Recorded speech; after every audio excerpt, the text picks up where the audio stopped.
Welcome to the Doom vlog. I don't know why I'm looking up there for, or up there, where I'm looking. It's BZ here. Welcome to the Doom room, the neon Doom room. Now, you weren't expecting that loading screen to be so short, were you? Admit it, you weren't expecting it to be so short, but it was. Because I was having I wasn't having a chat, but my brother sent me a message, and he just sort of gave me a few tips and tricks about being on here and what he thought about the channel, and he's right. I need to cut down on unnecessary chatting. Well, a lot of different things, but unnecessary things that kind of probably slow this channel down. So I'm going to try very hard to be a little bit more succinct and swift. So thank you to my bro. Now, having said that, this is still a chat channel. This is still a chat channel where we get to chat. Let's say hello in the chat. Hello, everyone. Exclamation point. And I always say, start chatting. Right, I start the chat. I always start the chat. Welcome to ye to the Neon Doom Room for another Doom vlog. Doom vlog. Episode 11. And today we are going to be chatting about quite a lot. I don't know how I'm going to cram everything into tonight. I do have Night of the Living Dead playing on the TV. I've seen it. I saw it recently again, so I have no need to see it again. But it's just playing for a bit of splashy light in the background there. Now, I have fixed my camera up a little bit more so that, and I fixed my light that's above me, so that I'm more in the center of the image, and it seems to be making a bit of a difference. Please do let me know. Please do let me know. Can you all hear me? Can you all hear me? Do I need to ask again?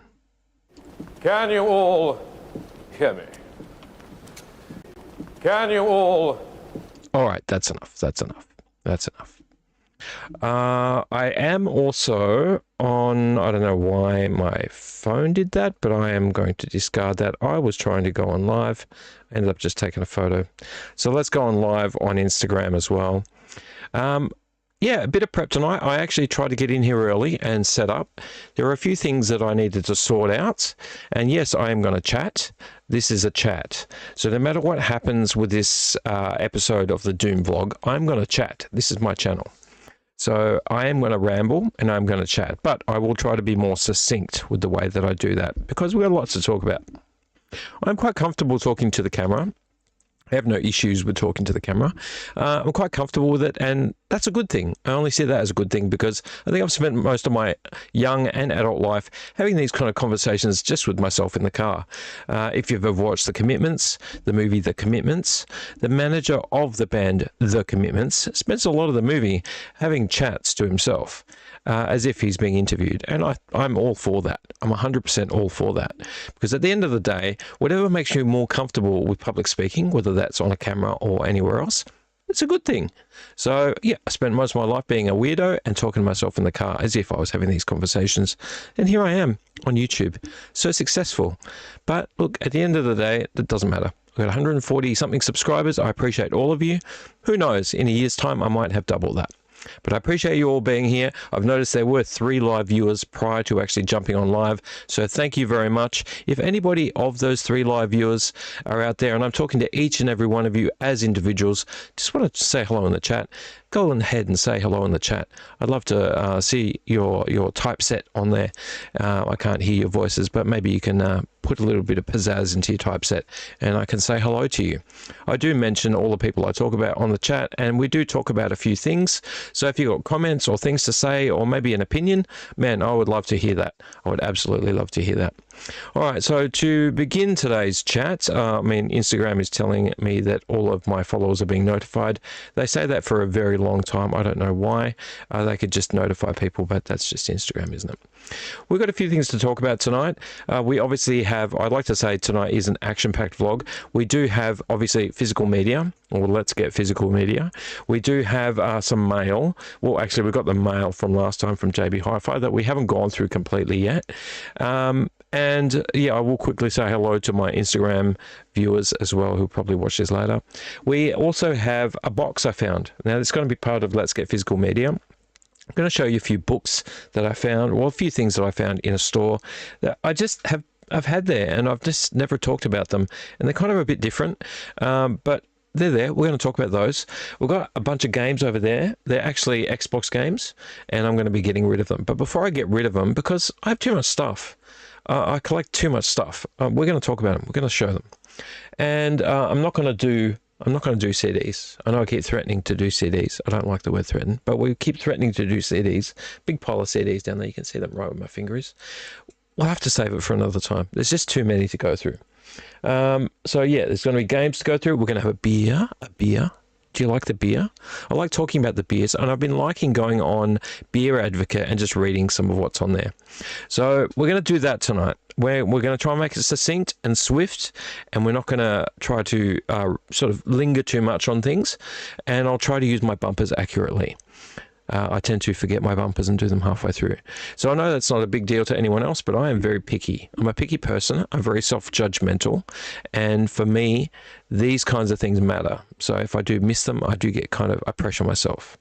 All right. So before we go any further, I think we need to have a beer.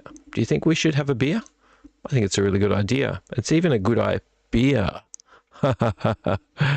Let's have a beer.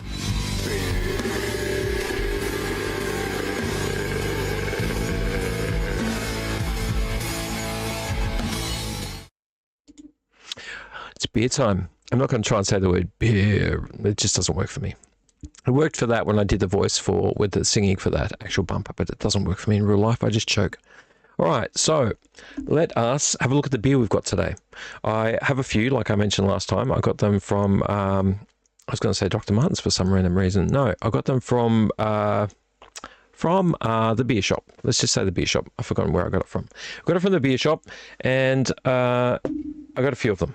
So this time around, we're going to go back to our This Is The Way schooner glass. I know my camera's working because obviously you can see me, but I also know my mic's working because I tested it earlier and I can see it moving the right way. So hopefully without any further ado, we shouldn't have any further issues with this microphone. We've got our This Is The Way beer schooner. We're just going to use that. I did notice something sadly about this schooner is it's got a scratch on it. Look, see where it says this is the way.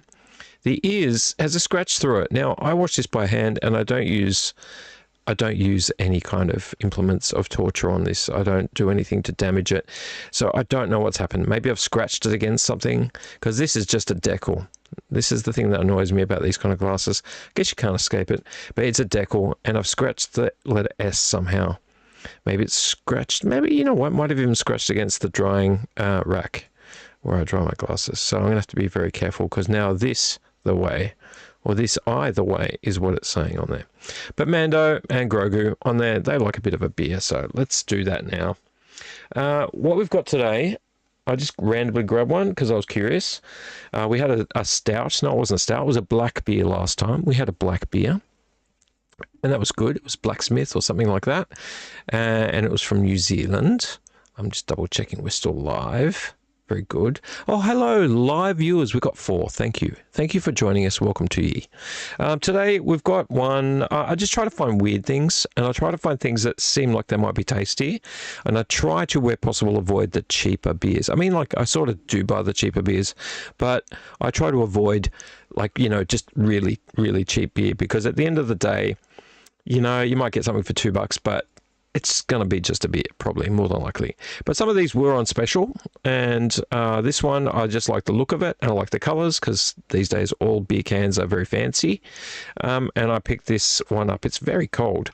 Let's just show it to you so I can stop talking. I promised I'd be speedier. Keiju Crush Pale Ale. Now, I do have the shakes with this hand, but let's have a look. Keiju Crush. Come on, Roddy.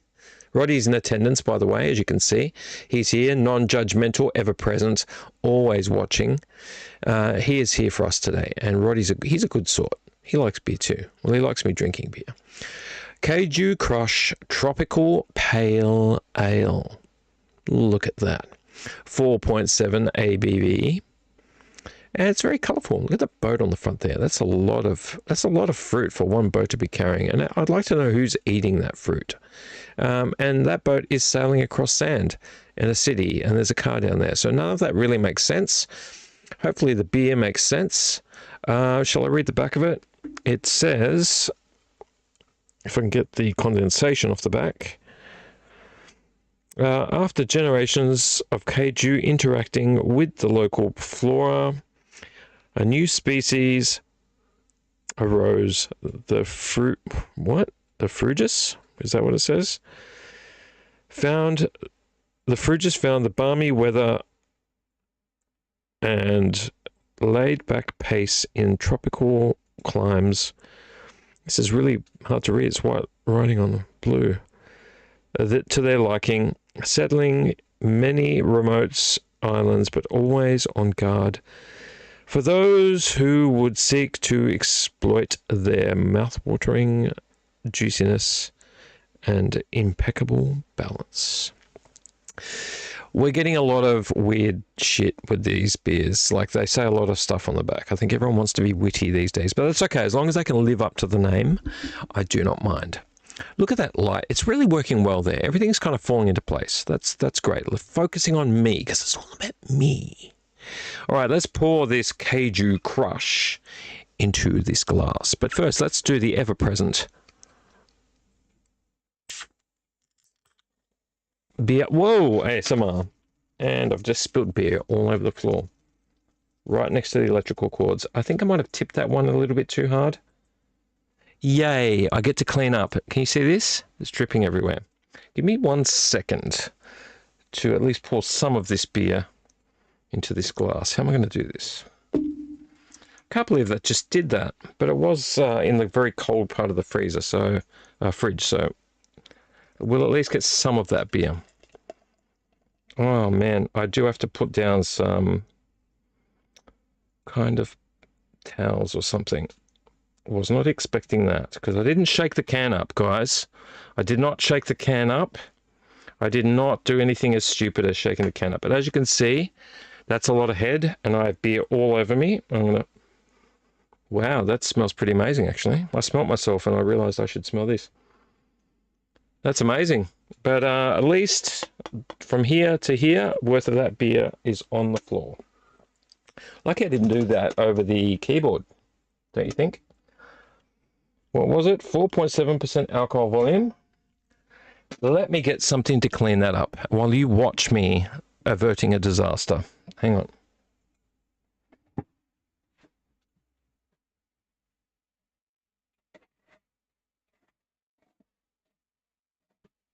Oh boy.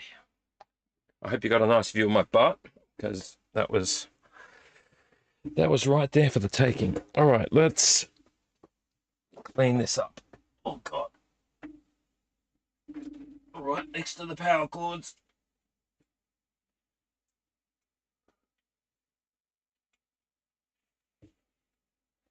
That was rather exciting, not in a good way.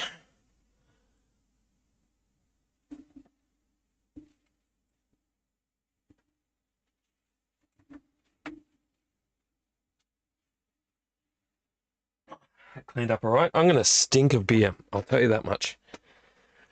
All right, while I'm doing the final cleanup, which I will have to do. How exciting. 4 live viewers still. Thank you very much for sticking around. Let me just clean up the last bit of that mess.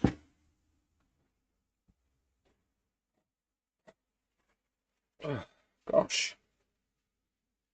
You know, I don't mind smelling like beer, but if you've got the beer on yourself, you probably don't mind smelling like beer, because beer is good.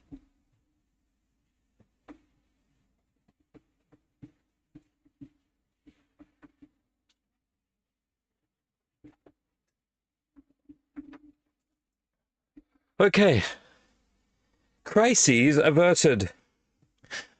I definitely wasn't expecting that because, as you could tell, as you could see while I was holding it, I was not shaking that.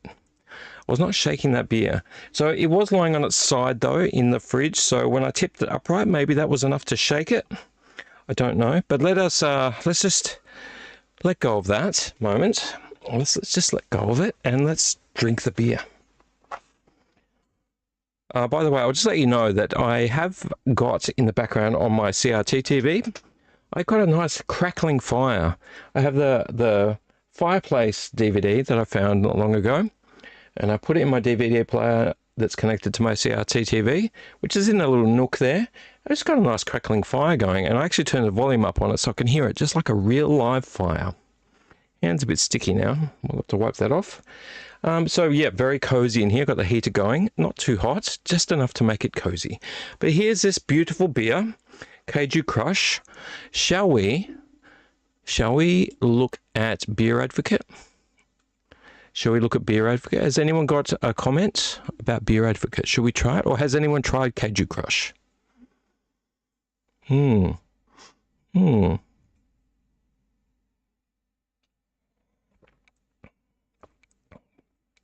Wow, that's definitely different.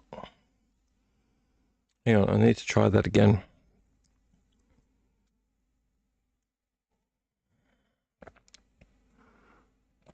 We're at the part in Night of the Living Dead where all of the hicks and the farmers are out with helicopters and they're out there like shooting all of the living dead. But we're not focusing on that, we're focusing on you. All right, so I think this is a very interesting beer because it's a pale ale. My hand's very sticky. I think I have to get something to wipe it. This is a pale ale, fruity tropical pale ale, but there's something interesting about it.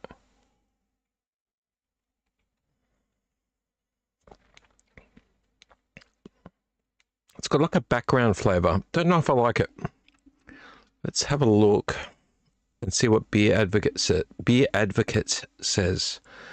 We'll open a new one, new window. Beer, it'll know, it'll remember. See, it remembers from last time. Beer Advocate. I don't like how bright this is. I wish my background screen would be black.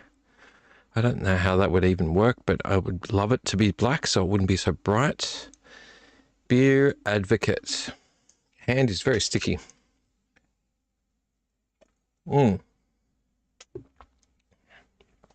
It's a nice beer. It's got a weird aftertaste. I don't know if I like it. Search for beer. Keiju Crush.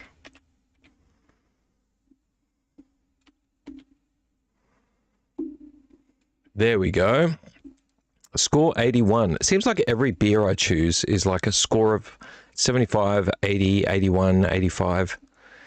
Beer Geek Stats. American Pale Ale. From Australia, but it's an American Pale Ale. ABV 4.7. Yep, I thought this is 4.5, but I might be wrong. 4.7 it might be. Okay, I'm not too interested in the year it was made.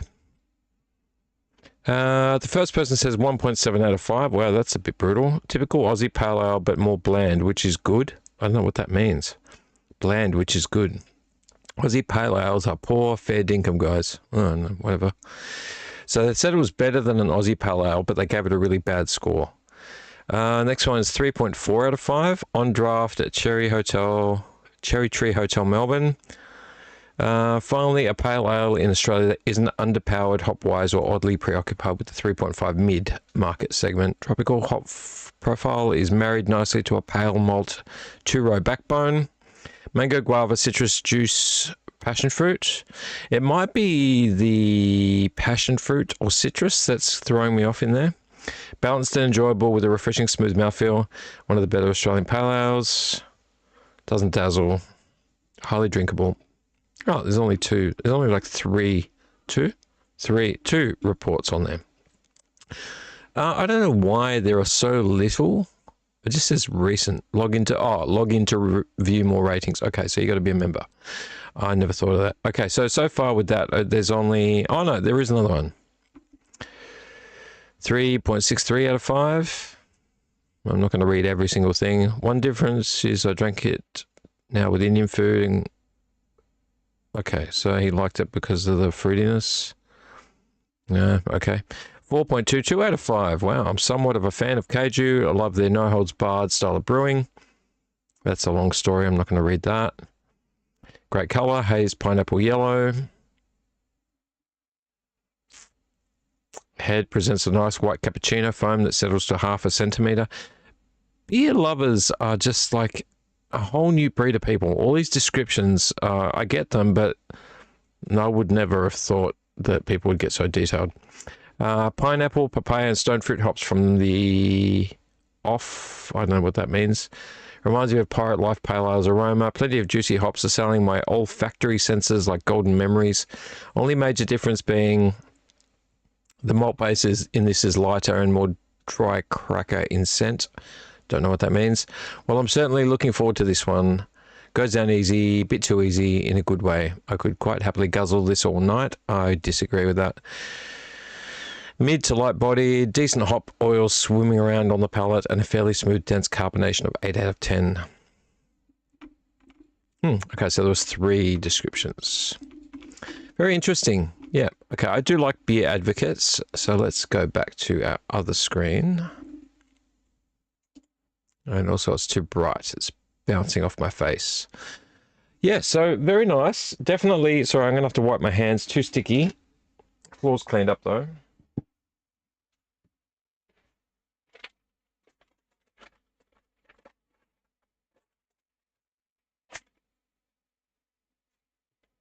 Very sticky hands. Is anybody up for chatting? Anybody want to chat? Because we're going to talk about movies in a moment, and I want opinions. I want people's views. I want people to say, don't like that. I've been watching this. Prefer this. Nah, that's a boring movie. Oh, I love that movie. I want to hear it. I want to hear from you guys. I'm not begging because I'm not the kind of person that likes to beg, but I do like hearing from you, having a chat going. I don't know if Mark's here. I don't know if You Want Balloons is here. Maybe You Want Balloons is asleep on the couch. Wake up, You Want Balloons. Wake up, You Want Balloons. I know you want to sleep because I do this so late, but I'm here now. I'm here. I desire your time. Wake up and watch the vlog. The Dooom vlog. It requires you. I might actually get the stickiness off the floor where I'm at it. This is just so amazing for you to watch this, isn't it? It's all like in real time.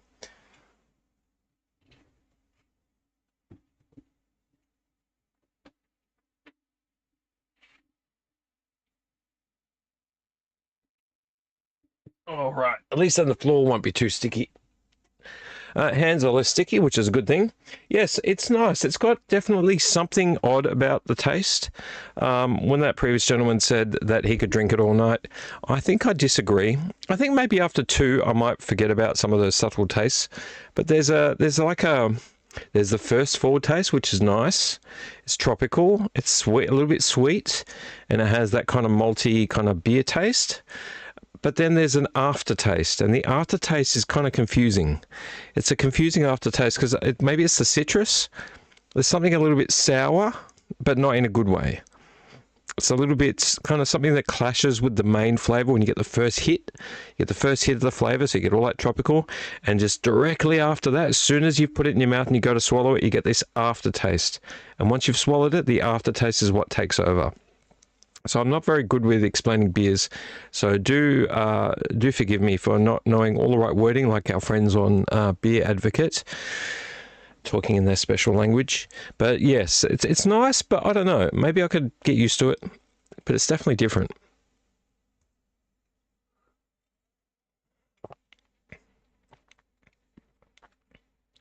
Yeah, maybe I could get used to it, but it's definitely the aftertaste is what gets me, and I think it's the citrus.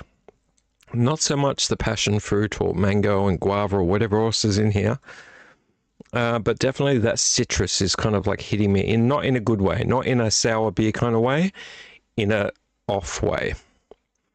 So it does remind me of some other beers, but I couldn't pinpoint which ones.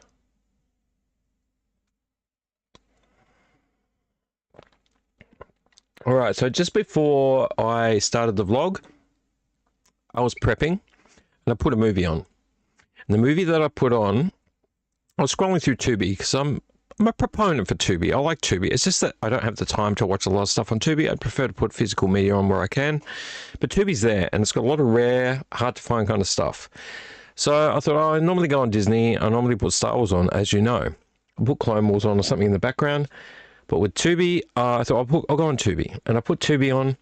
And on Tubi, I was flicking through. It took me ages to decide. I didn't want to watch something that I might want to watch later and ruin it.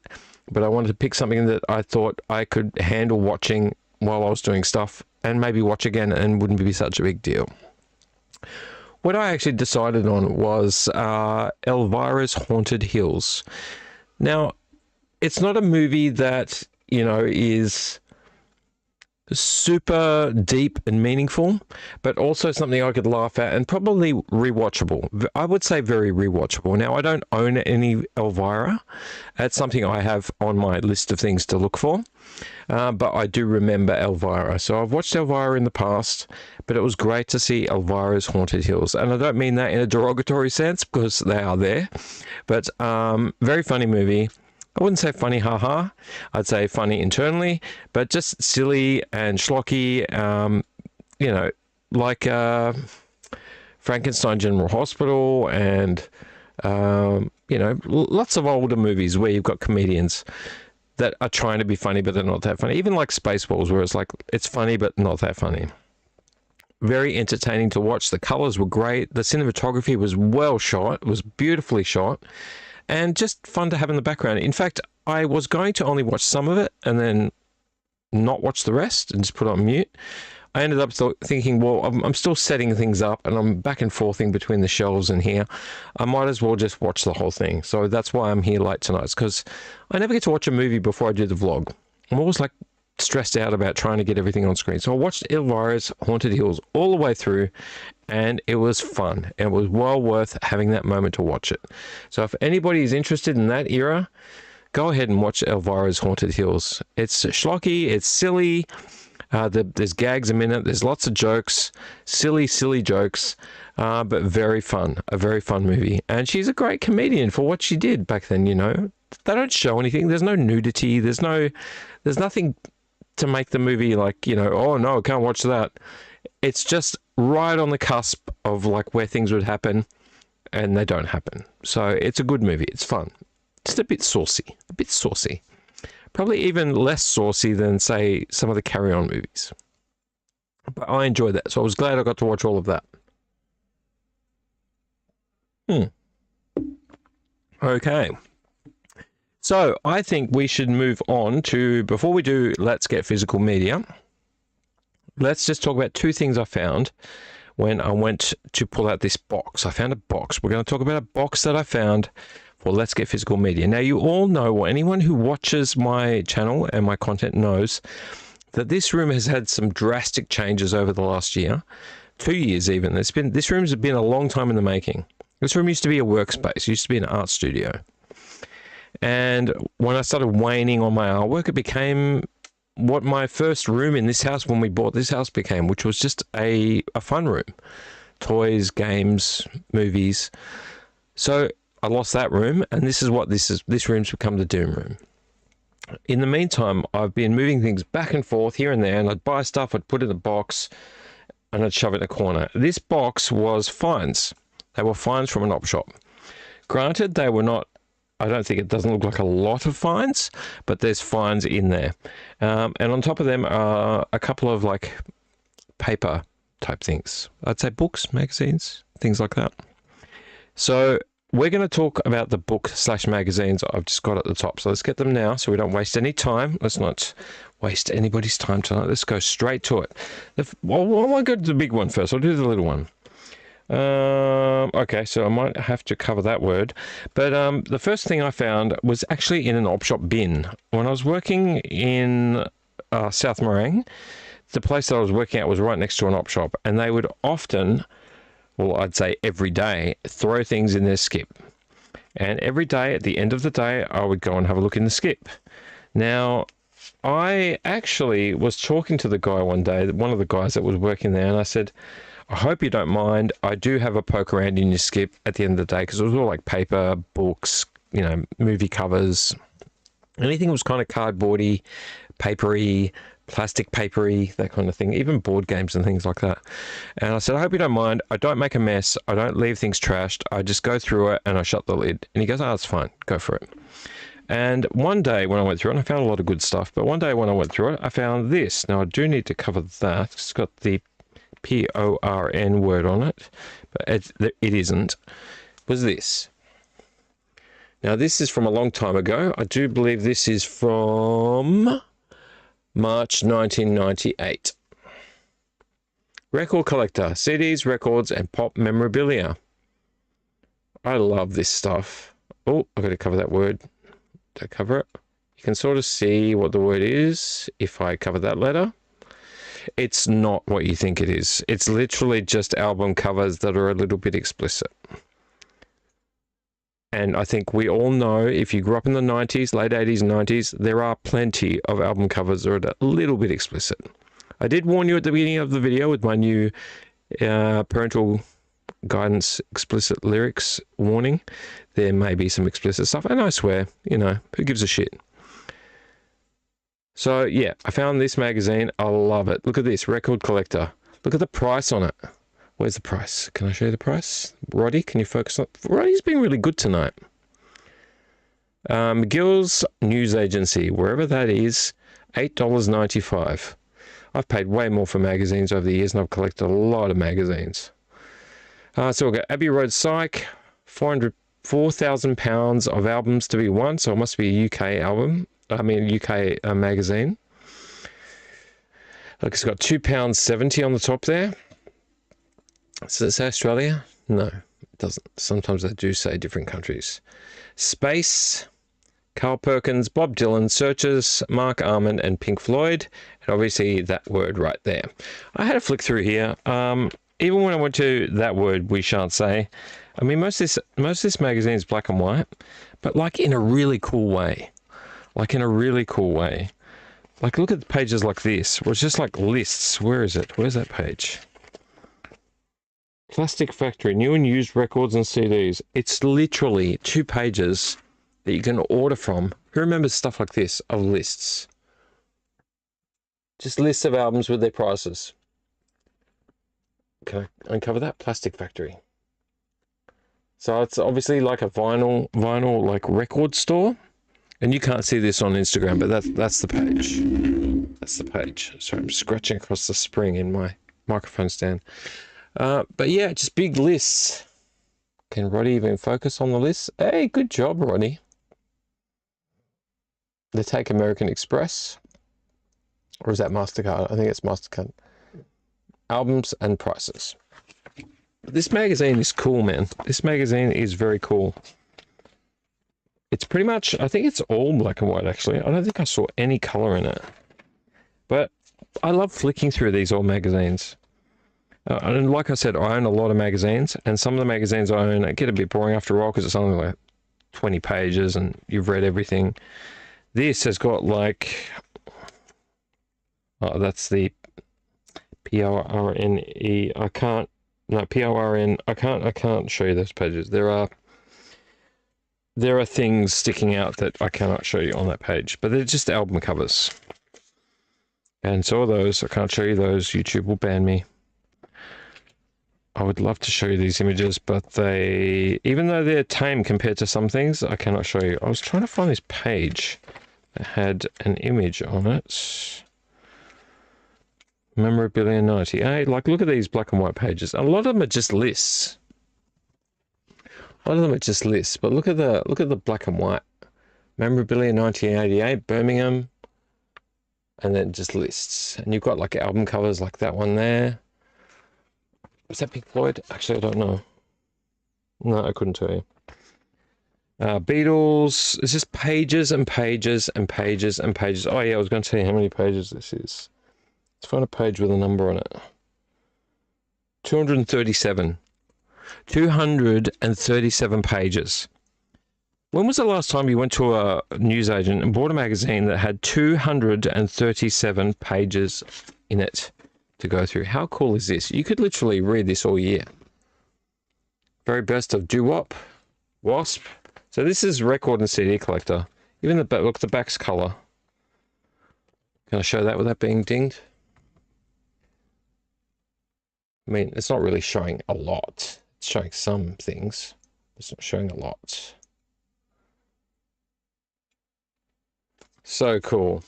So very cool. I mean, I'm trying to find you pages in here that actually have images. Pink Floyd's The Wall. Old black and white. Now, this reminds me of is, and I still have one magazine left, is when I was younger, I used to collect guitar magazines because I played guitar.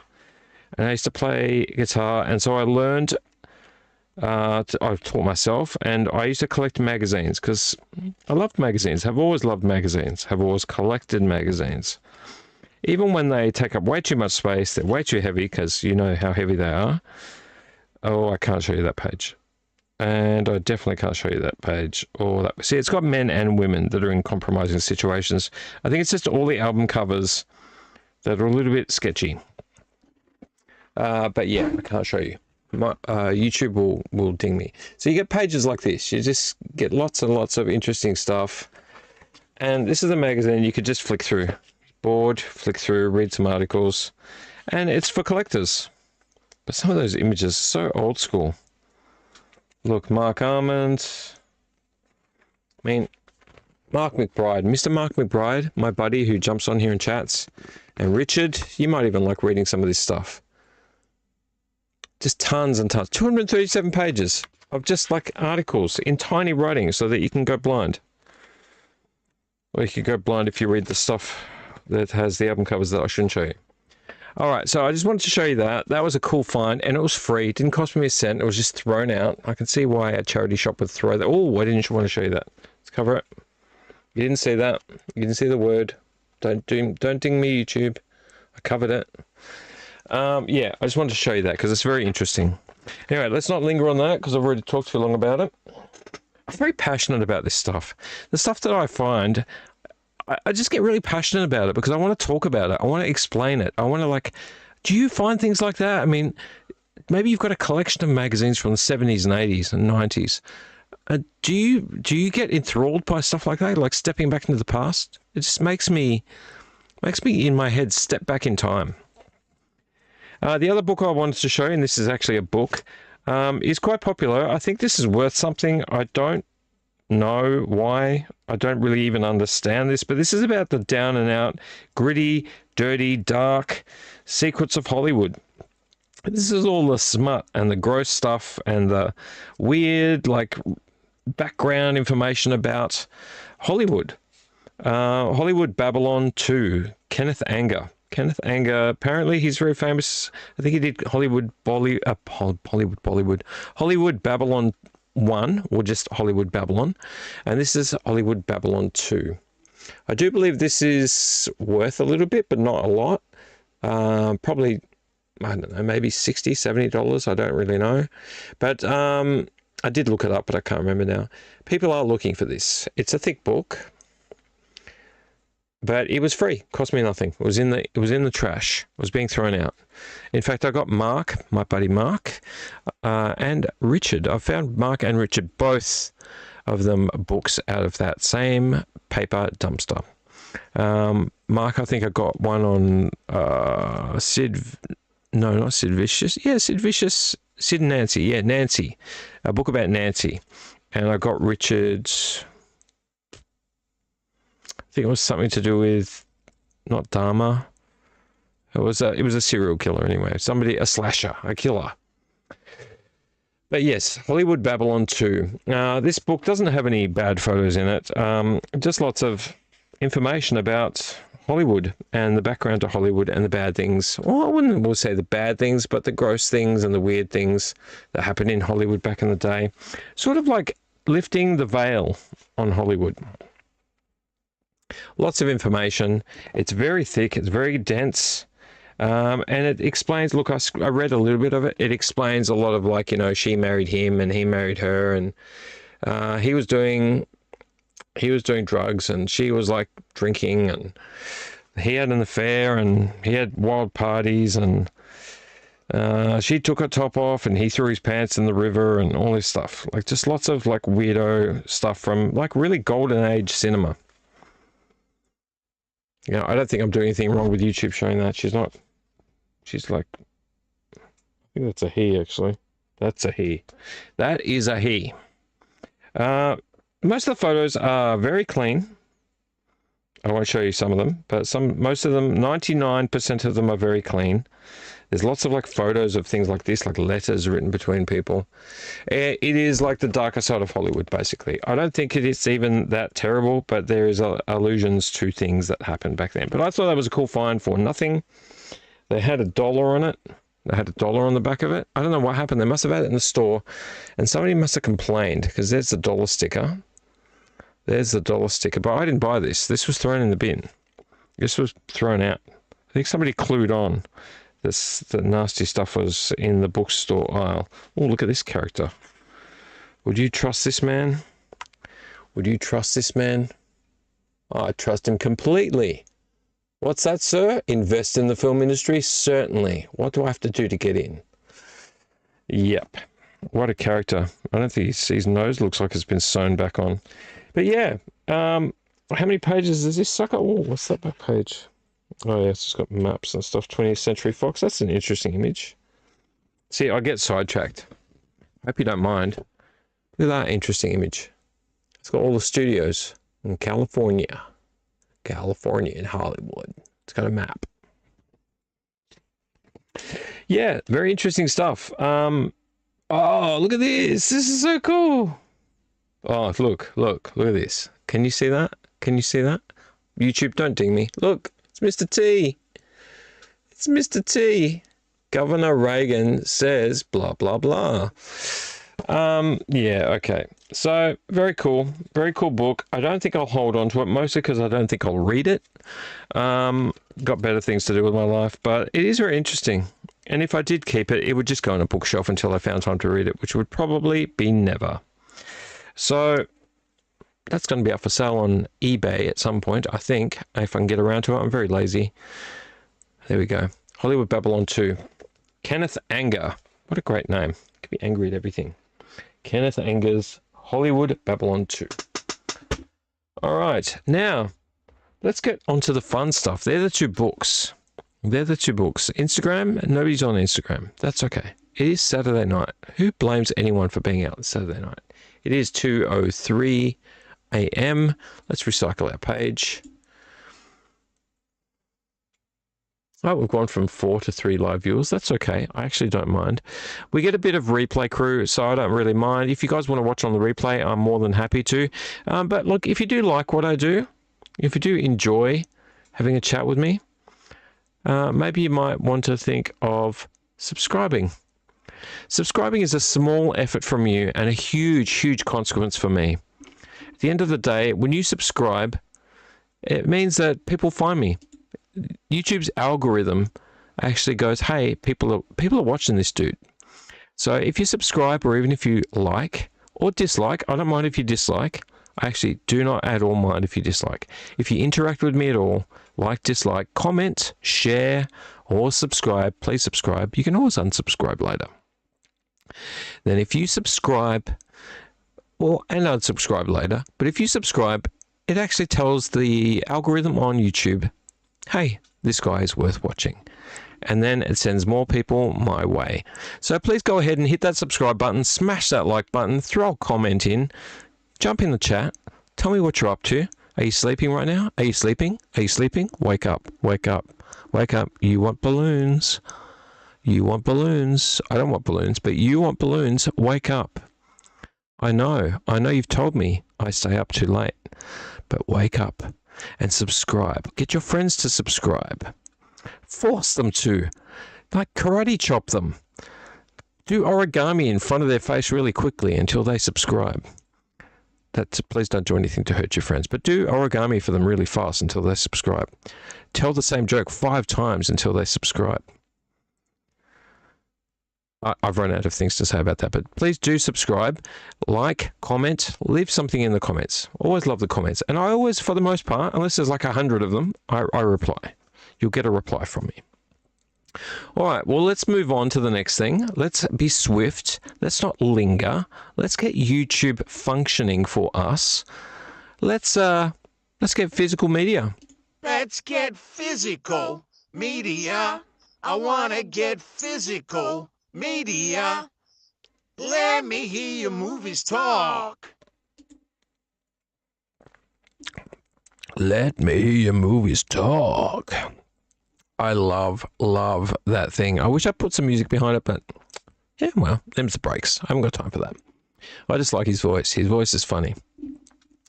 Anybody want to chat?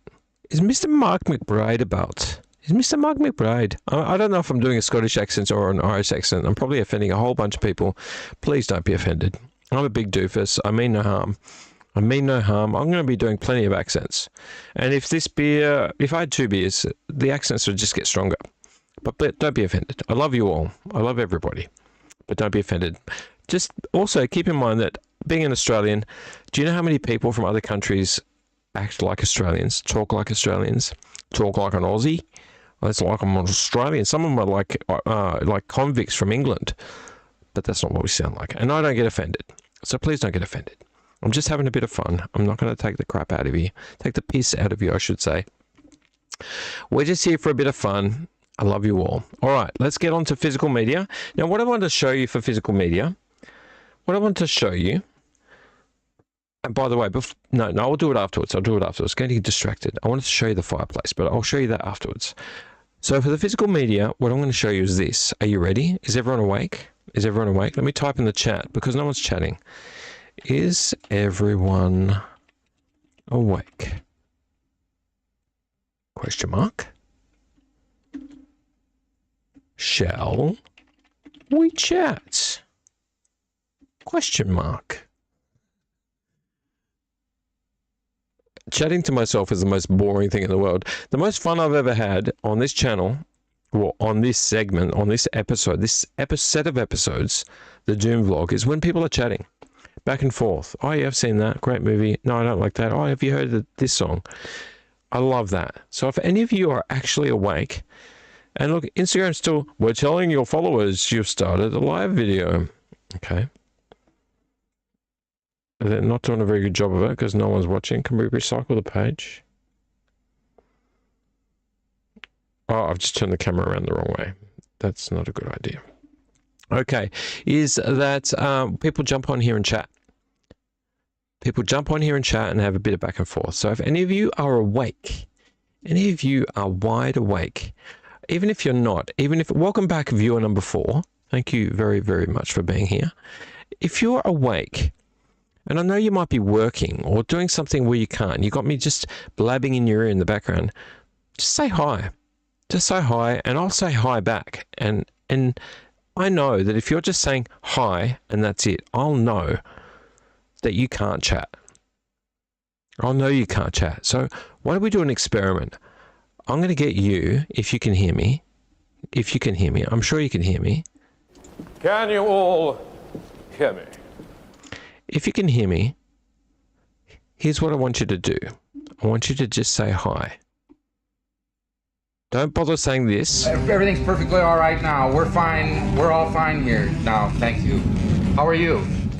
Don't say that. That's too many words. That's way too many words. So I like Han. Han's a good conversationalist. What I want you to do is just jump in the chat and just write H-I. And if you do write H-I and you don't follow it up with any other words, I'll know that you can't talk, but you're happy to listen. But if you don't want to talk, don't talk. That's fine as well. But if you write H-I in the chat, and we're all pensively waiting to see if somebody does it. If you write H-I in the chat, I'll know your ears are mine. So I'm going to start. I'm going to write.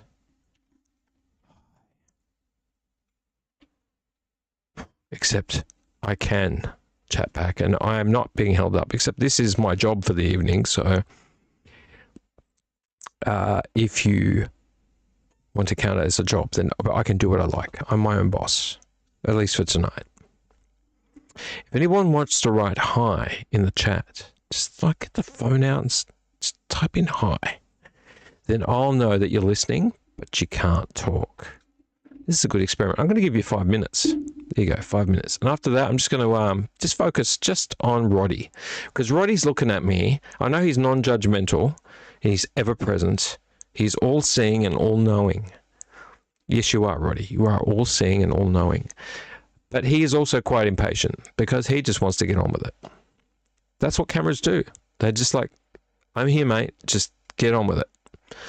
But just write hi. Just write hi in the chat. All right. So while I'm waiting for you to write hi in the chat, I'm going to recycle this. We've still got 4 live viewers. Thank you so very much. Can you type hi in the chat? We're going to move on to Let's Get Physical Media. And I just already did the bumper, so I should just get on with it. We got a box here.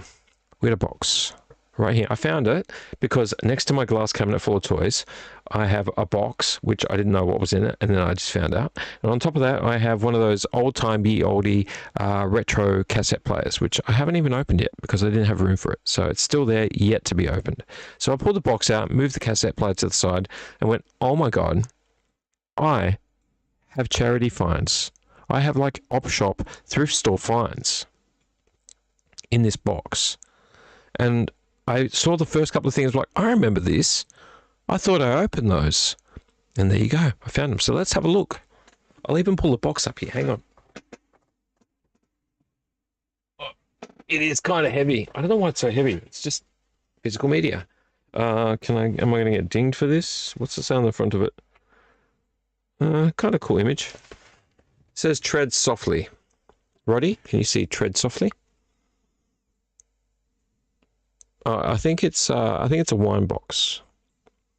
Someone say hi. I think it's a wine box. Roddy, focus on it. It says tread softly. I kind of like that beetle. Actually, I think my daughter might like that beetle. I'll cut that out. I'll cut it out. Piece of cardboard floating around the house. That's what I need. Tread softly. Pinot Grigio. Oh, I like Pinot Grigio. The other side is very floral. It's got a barcode on it, so I don't want to show you that side, but that's very floral. It does say sustainably grown wine of Australia. But in here is stuff. There's stuff in there. Can we do that without tipping everything out? Like I did with the beer? There's stuff in there. So let's go through it. The first thing looks like a PlayStation 2 game. Can we move my microphone closer to me? Seeing as it's working. It's working. It's working. I'm pretty sure it's working. Can you all hear me? Yes, I'm pretty sure you can. All right, let's look at the first things. I don't know how full this is and what's at the bottom. Kind of gets black, inky black down. I hope it's full. Let's go through this. Oh, it feels so heavy though. It feels like there's a brick at the bottom of it. All right, the first thing I have in here is nothing to write home about, but it is PlayStation 2 SingStar Legends Party Starters. I think I have a memory of this. I can't believe I paid this price for it though, because I don't like paying that price or anything above $2 or $3 for it. But what tracks are on here? Can we see the tracks? We'll already focus on the tracks. 90s party starters. Aretha Franklin, Black Sabbath, David Bowie. It's all over the shop. Dusty Springfield, Elton John, Elvis Presley, Jackie Wilson. Don't know that song. Jimmy Barnes, John Farnham. Oh, Jimmy Barnes again. John Lennon. There's just their party starters. The Angels. No Secrets. Oh, I probably know the song. I don't remember the title. The Easy Beats. I was going to call it the Easy Boats. Friday on My Mind. Eurythmics. No. Was it Eurythmics? No, another Easy. No, that is Easy Beats. Jackson 5. The Monkees. The Police. Roxanne. You don't have to put on a red light. Oh, I mustn't have opened it to check the disc because it's sticky taped. And these are so old, the sticky tape just fell apart. So let's just open it up and check the disc. It is PAL, of course, because it's Australia. It was taped in 2 spots. Ain't that annoying? Where's me blade of destiny? Why don't you put on the red light? No, turn off the red light.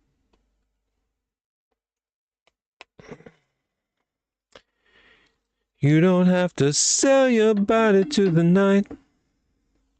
Roxanne. There you go. Let's turn this the right way around. You don't have to wear that dress tonight. Walk the streets for money. You don't care if it's wrong or if it's right. Roxanne. There you go. So we got the booklet. It's nice and hefty. I'm pretty sure it has some lyric stuff in there as well. Disc. Not the worst I've seen. Smudgy, a little bit scratched in places, but definitely not the worst disc I've seen. Roddy's not very good at looking at discs because they're very shiny. I do like trying to show them though where I can. You can see the dust on them. It is a little bit scratchy. There you go. You can sort of see it. PlayStation discs, especially PlayStation 2 discs, are quite hardy. Look, a lot of DVDs are very hardy. They're quite hardy. They'll generally play. Glad to have another PlayStation 2 game. Let's move on. Let's have some more of the Kaiju Crush, seeing as it crushed my hopes of having a clean floor.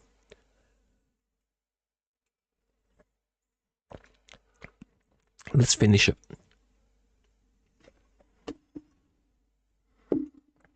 That aftertaste though, not really loving that aftertaste. Let's fix this beanie. There we go. For once I did it right. The next thing is a movie. Oh, cool. I'm just not even remembering any of these, and they're sealed by sticky tape. So let's rip it off. I didn't own this.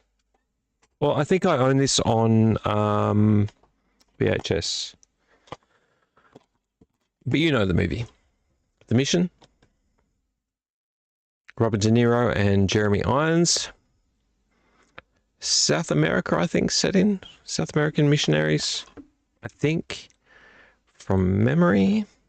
Is Roddy going to focus? I just took that away from you before he could focus.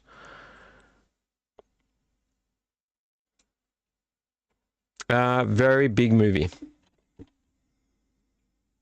Set in the breathtaking jungles of South America. See, there's not light in front of me, so it's a bit hard to read this way. In 1750.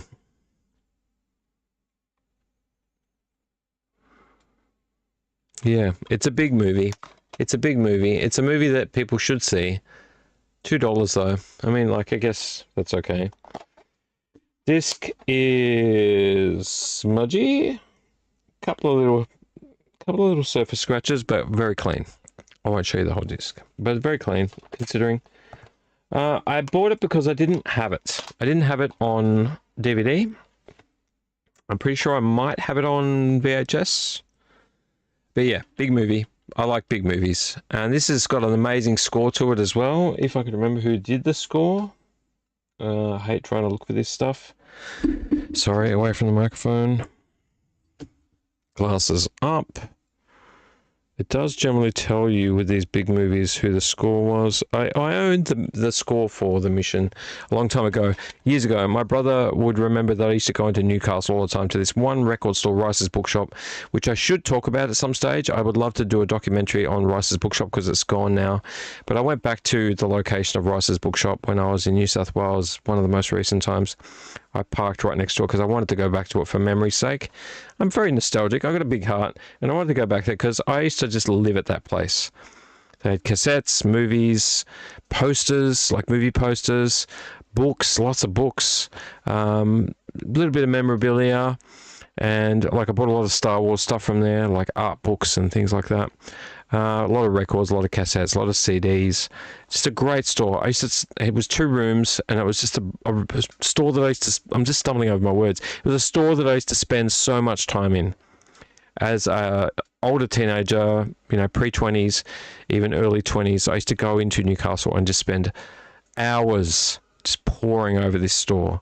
It felt like every time I was in there, I would find something new. And I had a job then, so I had money. And I was going in there when I could to actually spend that money. I love Rice's Bookshop. I would love to talk to the original owners or like the relatives of the owners and have a chat to them about the legacy of that store because it affected so many people in a positive way. The spine has a 8 on it, so I'm assuming it's part of someone's collection. I would love to take that off. I'll do that at another stage. I'm not going to bore you with it here. I don't know this movie, and it's got a weird title, but I bought this one as well, obviously, because I don't remember it. Progeny. Who's in it? I can't even remember. Oh, Brad Dourif. I love Brad Dourif. Lindsay Cruz, Gillian what the heck is that surname? Gillian McWhirter. Wow, that is the strangest surname. Wilfred Brimley and Arnold what? Vosloo. Is it really? Arnold Vosloo. I don't know anything about this movie. Does it say something on the front? It says, there are some things in the universe that we cannot explain. There was a reason why I picked this up. I think it might even be black and white, even though the cover's color. $2. $2. So it got sticky tape on it. I want to read the back. Peeling the sticker off. Oh, that came off easy for something in a box for that long. Does it say black and white? Oh, it's region all. So you know it's, is it flashback? Yeah, it's flashback entertainment. I want to see how legit these guys are. I keep trying to look these guys up and nothing comes up. I don't think they're bootleggers. I do think that they are finding things that the copyrights have run out. Craig Burton. Please can I read this without not seeing? Craig Burton, an emergency room doctor, and his young wife Sherry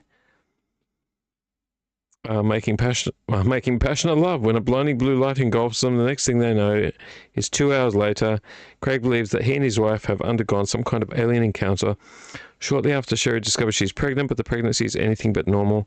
Craig then teams up with the alien abduction expert Bert Clavel, Brad Dourif. Oh, he looks cool in this. To unravel the truth, Clavel questions Sherry and uncovers in horrific detail that she was impregnated by aliens. Oh my god. Craig is determined to remove the alien, I'm not going to say that word, from his wife immediately. Against hospital regulations, Craig and Clavel sneak. See these, with these kind of remakes, or not remakes, with these reprints, they just write like way too much on the back. While operating, Craig discovers that the, has wrapped itself around Sherry's vital organs. Craig realizes that the only way to kill the alien and to save his wife is to stop her heart, forcing the alien to disengage itself from her body. Clavel, videotaping all of this, fears that Craig may kill Sherry. Clavel flees the operating room, leaving Craig alone to destroy the alien. And it looks like it's black and white. It does say aspect ratio is 4:3, so we do know that this movie is going to fit the old style CRT TV screen square, or rectangle I should say. And I can't tell if it's black and white, but it does look like it is black and white. Oh, it says color, but look at the back. Look at the back. Does that look like color to you? I mean, unless they've just made each of those images black and white, it says color, but that don't look like no color. Let's just cut the sticky tape on this because I can't be bothered peeling it off. I want to look at that disc. Show me that disc. It's going to open? No, because they've taped the thing 4 times. What kind of evil sorcery is this? I don't see why charity shops think that people are going to steal movies. It's bad enough that they're already scratched when you get them. Imagine trying to steal one in your pocket. Progeny. DVD video. Let's have a look. Oh, it's actually a bit smudgy. A few surface scratches, but very clean. For a flashback entertainment. Alright, let's move on to the next one. Let's check channel super quickly. Still 4 live viewers. Thank you so much for sticking with me, guys. This one I don't know anything about. Actually, quite a few of these I think I don't know much about. David Arquette, so good actor. This cover is very dirty. Why is it so dirty? David Arquette, Famke Janssen, and Emmanuel Signer. It does say on the top in very big letters, widescreen. Let me just, oh god, sticky tape. So paranoid. So paranoid to tape these DVD covers up like this. Oh no, we've got to tape up these $2 movies or someone will steal them. 4 times. 4 times they taped it. Use the best possible method for deterring criminals. We'll be using the 4 sticky tapes. Thank you, Janet. Yes, of course, Ethel. 4 sticky tapes it is. Very clean. I mean, a few scuffy marks and a slight surface scratch on one side. But this one is RPM. Sorry, I realised I hadn't explained what movie it is. Have you seen RPM? Roddy, have you seen RPM besides the cover? Stealing a supercar is not about the money, it's about the rush. I'm going to go ahead, look at the big widescreen on top. I'm going to go ahead and guess from the image on the front, actually just recognize the image on the front, that it's going to be 90s or very late 80s. I want to fix that cover though, because it's very low. It's bothering me. Don't like it when the covers have been pulled so low. Come on. You can do it. You can slide up. There we go. That's a lot better. Let's see if we can find a date. Because you know what? This is my channel. I'm going to take my time. I'm going to take my time. I'm going to peel things. I'm going to spill beer on my floor. I'm going to do whatever it takes to make this drag out. It's got a really janky cover. It's got like a teary kind of thing here. See that thing there? So you can see it with the light, the ring light. It's a bit damaged, but not the cover. I think it's just the outside. I want the date. Give me the date. Give me the date. Where's the date? I can see a date, I think. 1997, 90s. Thank you very much, crowd. Thank you very much. Yes, yes. 1997. It looks like a 1997 cover, and it looks like a 1997 film. So stealing the biggest show car. Young David Arquette. Very interested in stuff like that. I like era films. I call era films like my era. When I say era films, and I say it without really thinking, era films to me are films from my era. So it'll be 70s, 80s, 90s, and of course above, because, you know, I was an adult by the time the thousands, you know, a full adult, a fully grown, fully matured, out of my cocoon adult. In my 30s, I was meant to be grown up. I really wasn't grown up, but I was meant to be grown up. By then, I'm still not grown up. Like a 17 trapped in a 51-year-old's body. Who said that? Nobody. RPM. David Arquette. So yes, love era movies. Next one. Christopher Walken. Come on. Christopher Walken. Why wouldn't you? Tom Berenger. The Dogs of War. Woof, woof.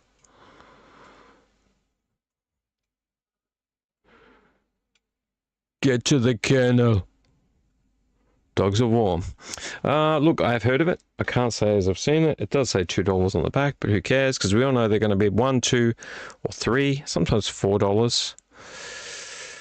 Point it that way because Roddy doesn't like shiny things. Okay, we're not going to focus on Roddy. Let's just look at it like that. Tom Berenger and Christopher Walken. Oh, do we have no sticky tape? This might be from a different store then. No sticky tape. A little tiny bit scratchy and a little bit tiny bit scuffy. The Dogs of War. What year was it from? It is in widescreen, which is a good thing. Do we get a year? Because I don't know this movie. And when I don't know movies, I'm very interested in the year. But they put them all over the place here. 1981? Would that be correct? It says 1981, all rights reserved, Jupiter Films. That's all I've got, 1981. That's pretty cool though. PAL 4, so it's genuine. The Dogs of War. Anyone seen The Dogs of War? Want to leave a comment? Mark might have. Mark likes a lot of war films. Very cool. Dogs of War. Oh, Ringo. Oh, and it's...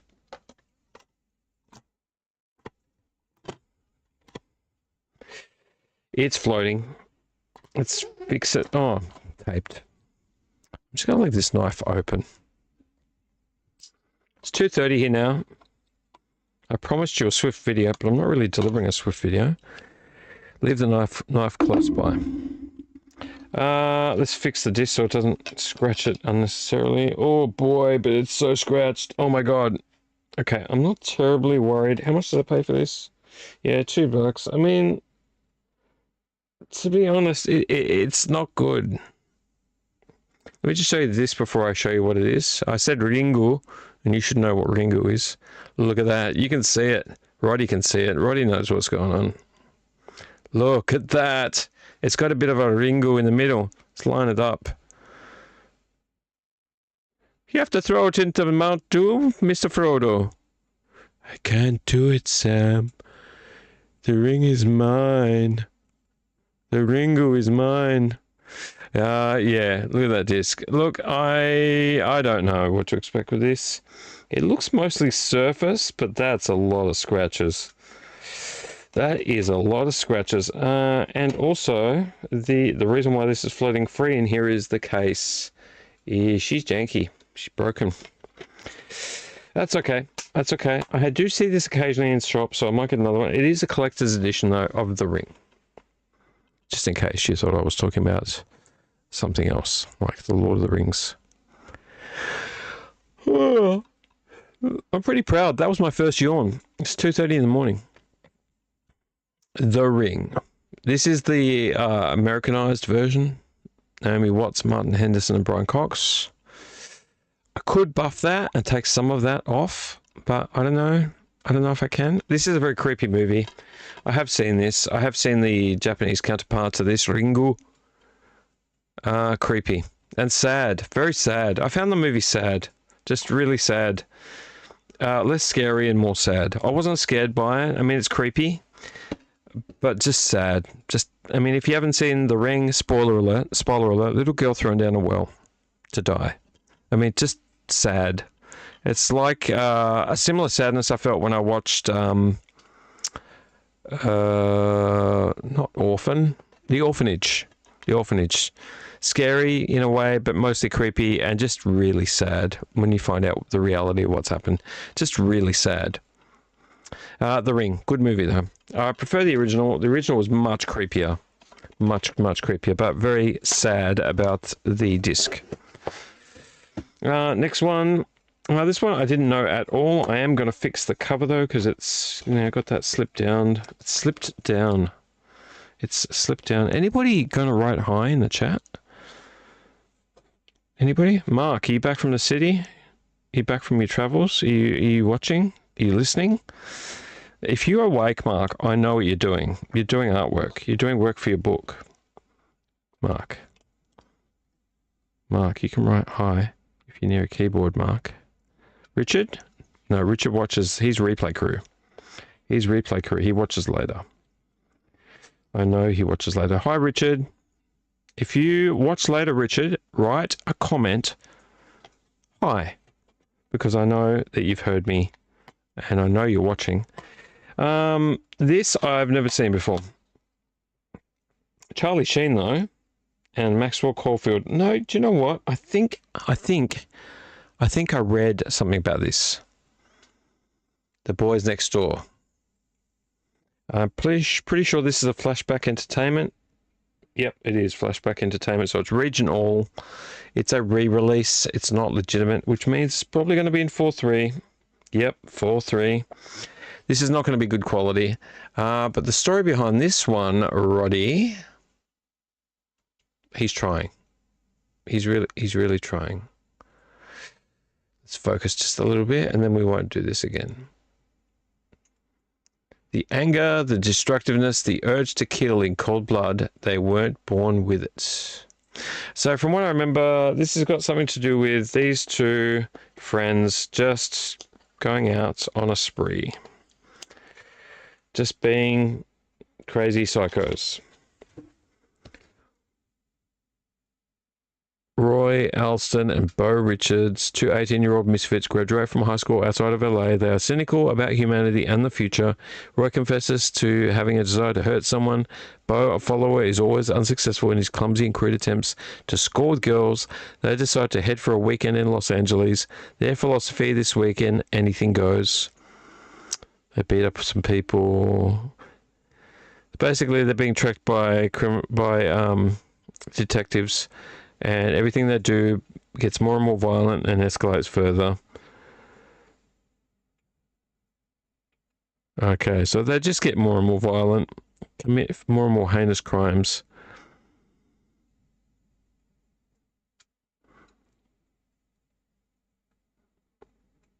Okay, yeah. So they just go on worse and worse crime sprees until it becomes really brutal. And by the time that one of them decides that no, this has gone way too far, it's too late. They're wanted by the police. But Charlie Sheen, when he was very young. So I was very intrigued by this. And yeah, it's flashback entertainment, so you know, you're not getting super great quality.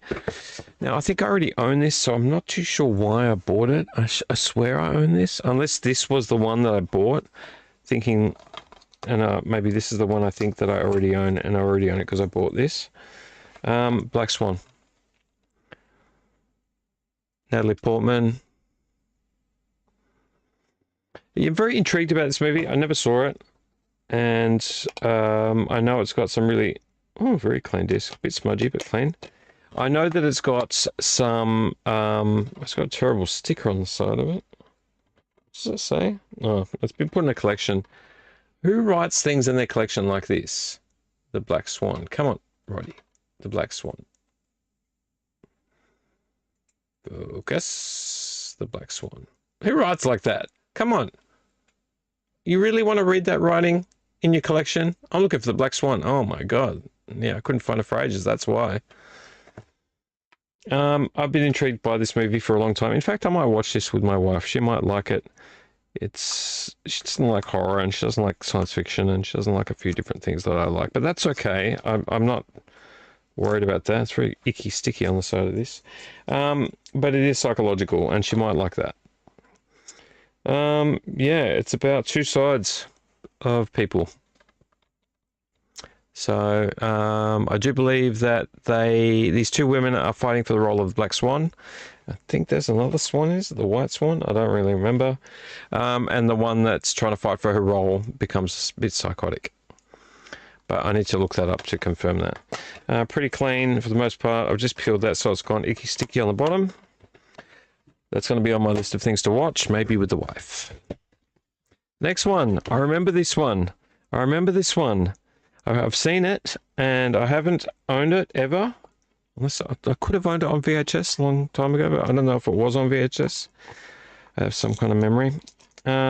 If you like South Park, if you like basketball, if you like movies by the creators of South Park, wow, super clean. A little bit dusty, but super clean. Then, and if you, this is not for children, this episode anyway, and there are explicit lyrics, but I'm just going to say it anyway. If anyone's watching that are kids, just don't get them to watch right now. Please. 5, 4, 3, 2, 1. Orgasmo. I don't know if you've ever seen Orgasmo. I have. It's just stupid. And it's the people that made South Park. Ron Jeremy and Chasey Lane. Starring Ron Jeremy, the adult actor, and Chasey Lane, an adult actress. From the creators of South Park, it is R-rated, it is restricted, and there is quite a lot of high visualized nudity. I don't know if I'll get in trouble with what's on the back. I don't think it shows anything on the back. No, it doesn't.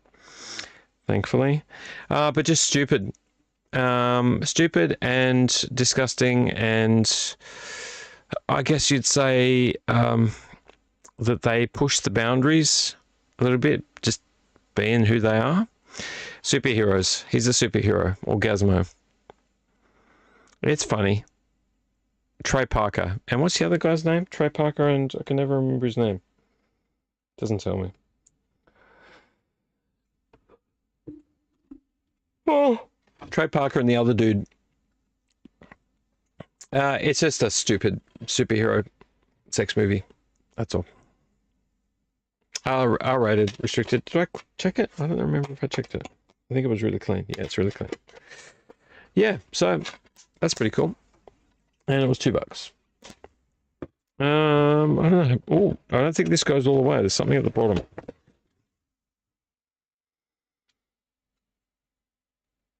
Kevin Costner. This is old, and this is Flashback Entertainment too, so it'll be in 4:3.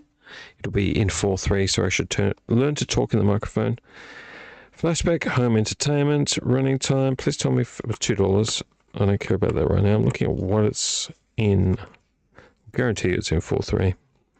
It's not telling me though. Oh yeah, 4-3. One of those saucy, sexy thrillers. It's called Shadows Run Black. Matt Stone, thank you. You want balloons? Did you wake up or you just get here? Welcome, you want balloons. Welcome.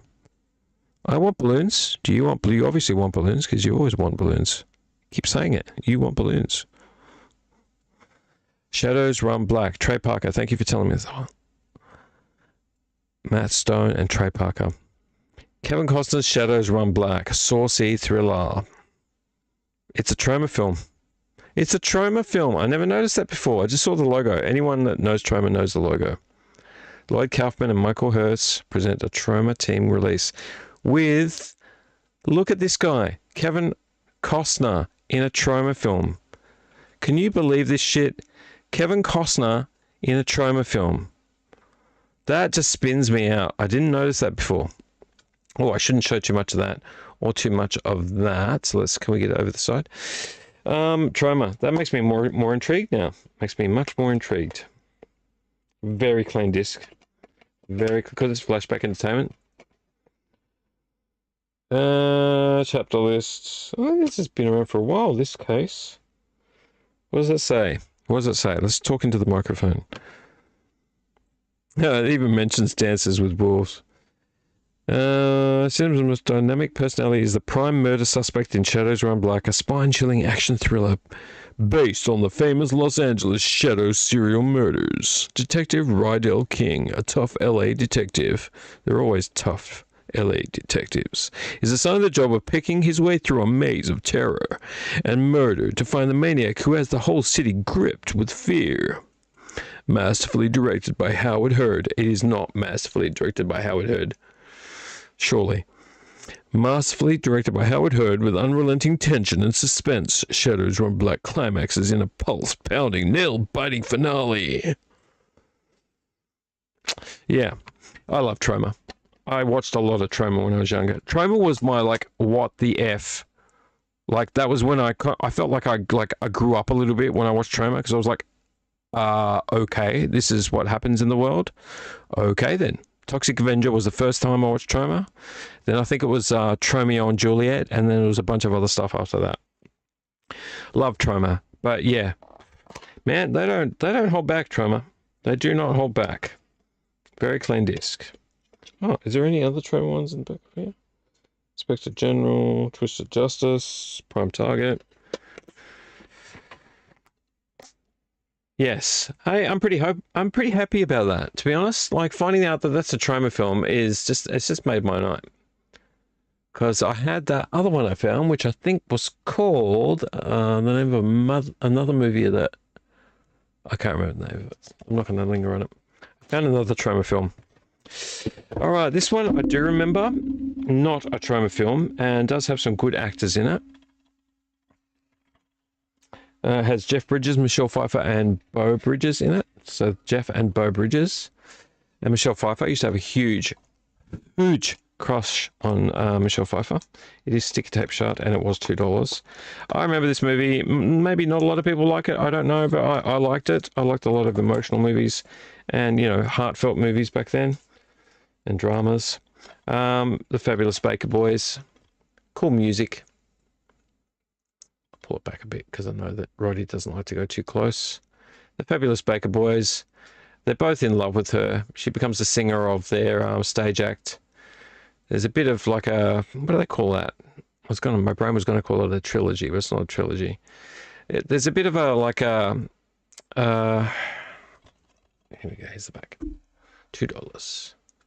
Love triangle. That's what my brain's trying to say. A bit of a love triangle between both of the Bridges and Michelle Pfeiffer.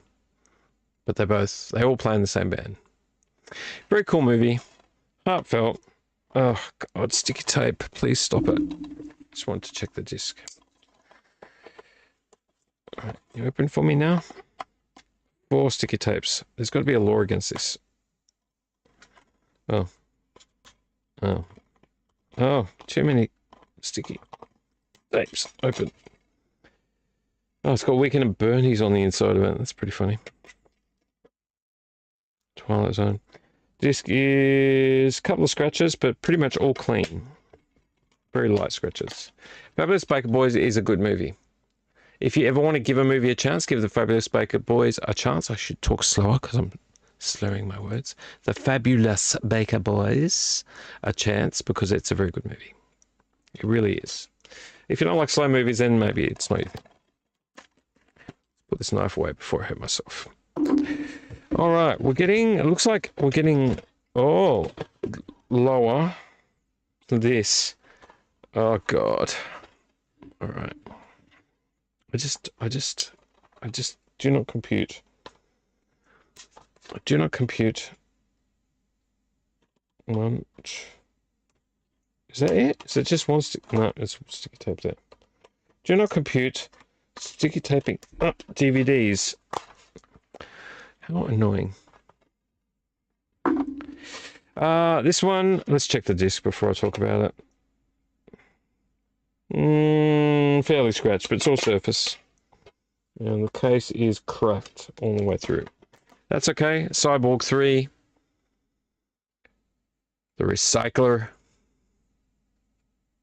The greatest step in the evolution of man and machine is about to begin. Is that actually... Oh, I think there's a few good people in this. Yeah, Malcolm McDowell, Richard Lynch, and Christine Hedge. Okay, I don't know the person, the Golden Child. But look at the name of this person here. Ready? Look at the name of these people. I went to try and say her name, and I couldn't look at her name. Look at her name, Roddy. Look at her name. Would you have thought that's the name Christine? Would you have thought that? Christine Hedgett? Richard Lynch, I know. Malcolm McDowell, I know. But when you see this face over here, I knew it was Malcolm McDowell. I knew it. I knew it. Look at that. So cool. Yeah, the disc is quite scratched, but not in a bad way. Mostly surface. Yeah, another Cyborg movie. You know, I've got Cyborg. I don't have Cyborg 2, but I now own Cyborg 3. So there you go. Now, before I get onto the CDs, of which I obviously bought 3, because I'm holding 3 in my hand, I've just realised something. What's at the bottom of this? I just realised what's at the bottom of this besides the receipt for the purchases. Oh, no, that's not my receipt. What? What is this? Oh, media. The whole thing cost me $27. I don't know why. It doesn't make sense. Do you know what's at the bottom of this box? Do you know what's at the bottom of this box? I have a vague memory of going, oh, I thought I bought more of this ages back and maybe I used them, but and then I just completely forgot about it. You want to see what's in the bottom of this box? Roddy, can you show what's in the bottom of this box? Can you see this? The bottom of this box is previous Dooom vlog beer that I bought for vlogging, for being live, for being on YouTube, for drinking in the studio, in the Neon Doom room. And they're just hidden underneath everything. So I've taken the box in from wherever, put it down, come in here another night, gone, oh, that's a box of DVDs, and moved it to the side without even remembering what was at the bottom. Pirate Life, Raspberry and Lemon, yes please. I don't think it's a sour. It says crush. So it's going to be a brewed alcoholic beverage. It's a type of beer, 4.6% alcohol volume. So raspberry and lemon. That's the first one that's in here. This is awesome. This is awesome. This is going to tie me up for a while. We've had this one before. Stomping Ground Spritz Smash Sour. This is a sour. It's a sour, Roddy. Spritz Smash. It's an orange one. We've had that before. That's okay. We're not gonna get upset about that. Another raspberry and lemon. So I must have bought a couple just in case I didn't like it. I thought I'd try it first, but I never tried it. So another raspberry and lemon. God, I'm tempted to have one now, but it's just gonna make me sleepy. What's hidden under there? Okay. Another Pirate Life. Strawberry and Watermelon Crush. I have a funny feeling I've had this before, though. Strawberry and Watermelon Crush, Pirate Life. I'll be honest, Pirate Life they don't impress me that much. They have like very, very, very muted flavors. But yeah, Strawberry and Watermelon Crush. I have a funny feeling I've had that before. What was the ABV on that? 4.6. Balance. And the last two are joined together. So they're, we've had this one before. We have definitely had this one before. These are the Flamingo Pink Lemonade Sours. They're okay. They're not great. Dainton beer. It's the way that these are sold is in a 4-pack, but you can actually buy them in 2s. You can rip off one if you want to. From Dan Murphy's, you can just take one beer off of a set of 4 and buy one. Yeah, Flamingo Pink Lemonade. Okay. A bit taller beer than the other ones, but okay. Not great, just okay. There you go. How cool is that? 1, 2, 3, 4, 5, 6 beers to add to the fridge of doom. I'm really happy with that. That's better. Well, I won't say it's better than physical media, but honestly, physical media would take up more room. So I'm happy with that. They'll go in the fridge. If I get this box after I put the beer back in it and just slide it back where it was, I'm just going to forget about it in 2 seconds. And then like in 6 months, I'll be like, oh, what's down here? Oh, look, I just found some more beer. It'll just start all over again, like a time loop.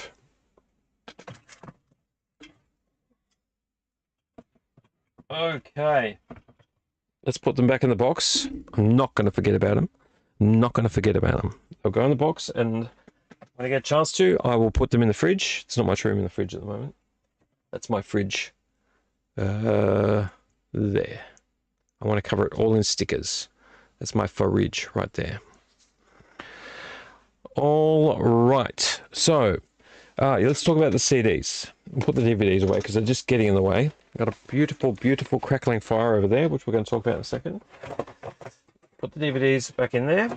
I'll actually stack them up with the other ones that need a home. PlayStation game can stay because I need to find a place for it. Yes, get in there. All right, the CDs. Okay, so let's talk about these two. Let's do a quick refresh. A refresh of the channel.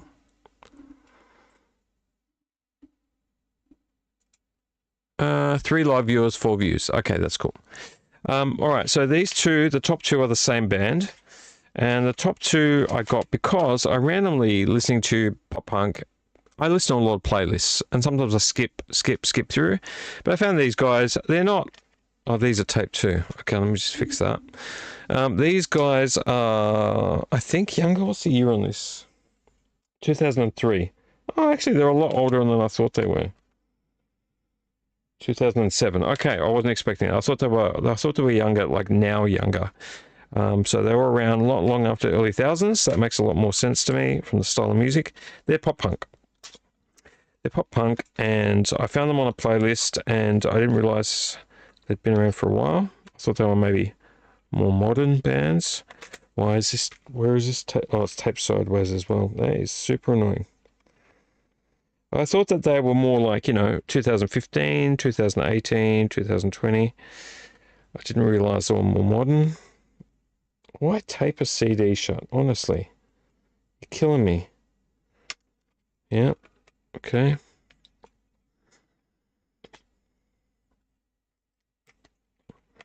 Open. All right, cool. I never get to check that disc anyway. Is this one open? That one's already open. Is this one open? Yeah, that one's open. Cool. Yeah, so they're a pop punk band, and I don't think they're bad. You can be judgmental if you want to.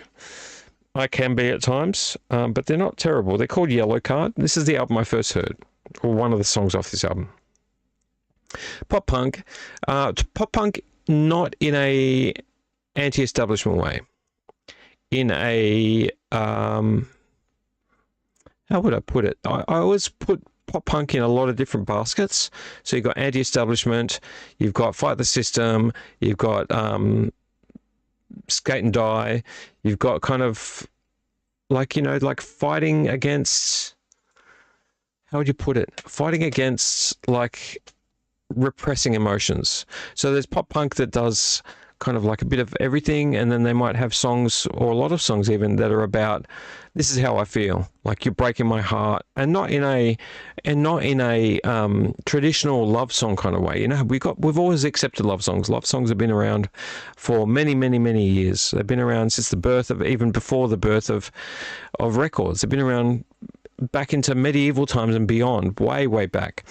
So love songs have always been kind of acceptable, but love songs that say it how it is, love songs that tell you how downtrodden they feel, how much of an arsehole or whatever the other person is, that's more like pop punk. That's more like pop punk. Instead of fighting the system, you're fighting against your emotions. And I like that kind of pop punk because it's honest. And like emo came from that kind of thing as well. Well, emo may be a branch of metal, but like emo came out of that whole thing of saying it how it feels. And Yellow Card are like that. So emotions, positive and negative. Good band, pop punk, probably verging more on rock punk, but still very pop punk. Catchy and still deep.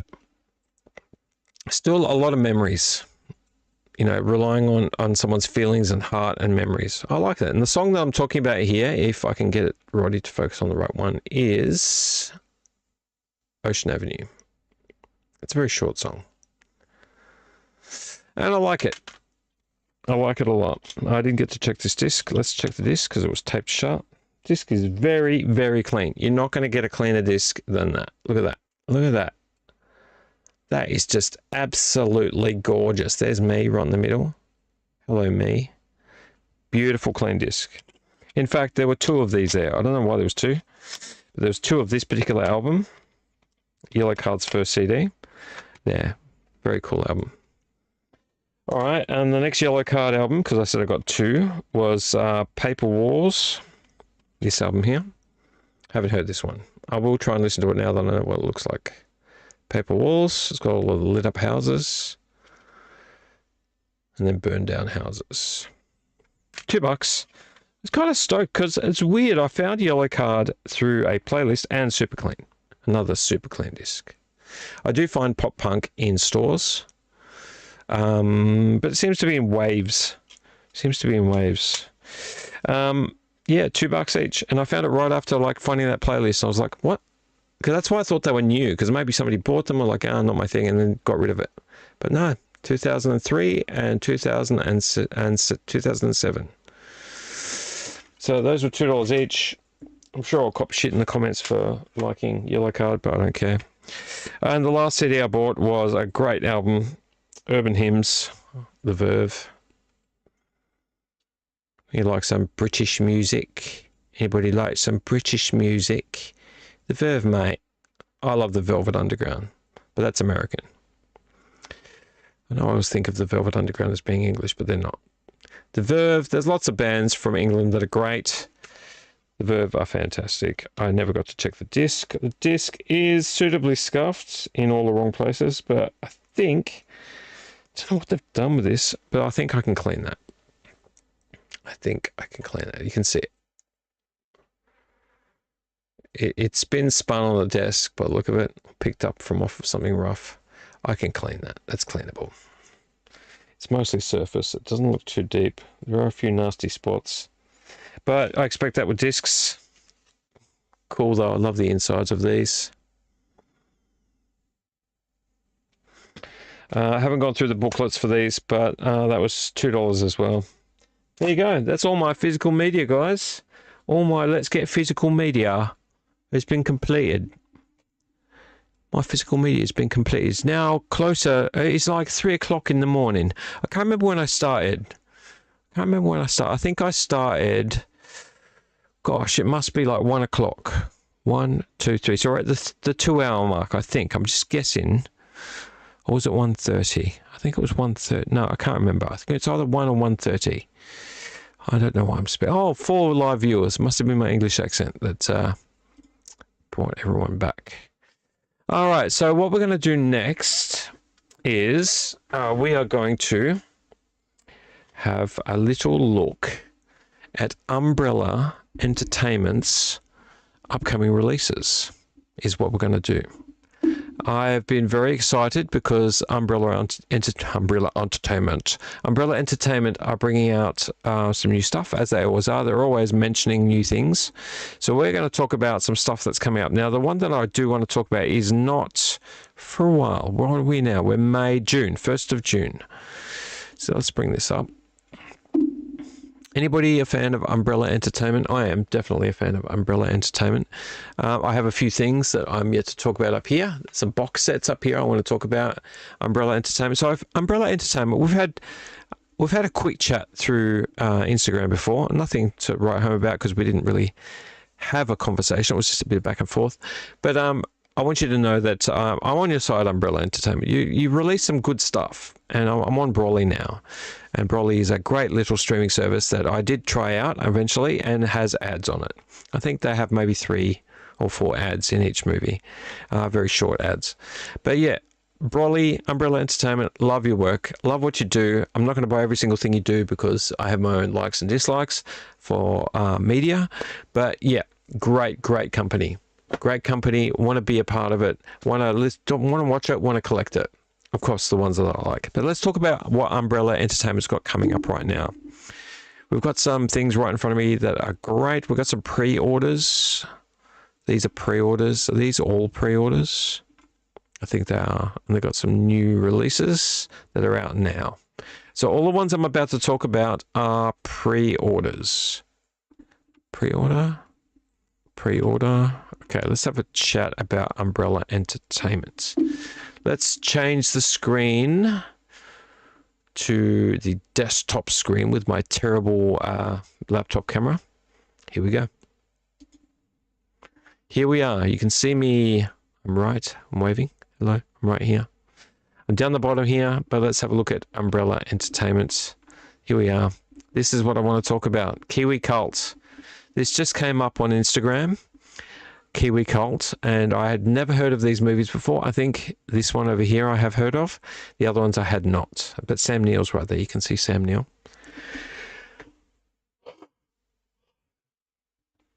Sam Neill is on this image here on a big screen like a TV. You'll probably see it. They're releasing in September. I believe it's September. I saw a date somewhere earlier today. They're releasing Kiwi Cult Volume 1, which is exciting because that means Volume 2 will also come. They won't just stick to Volume 1.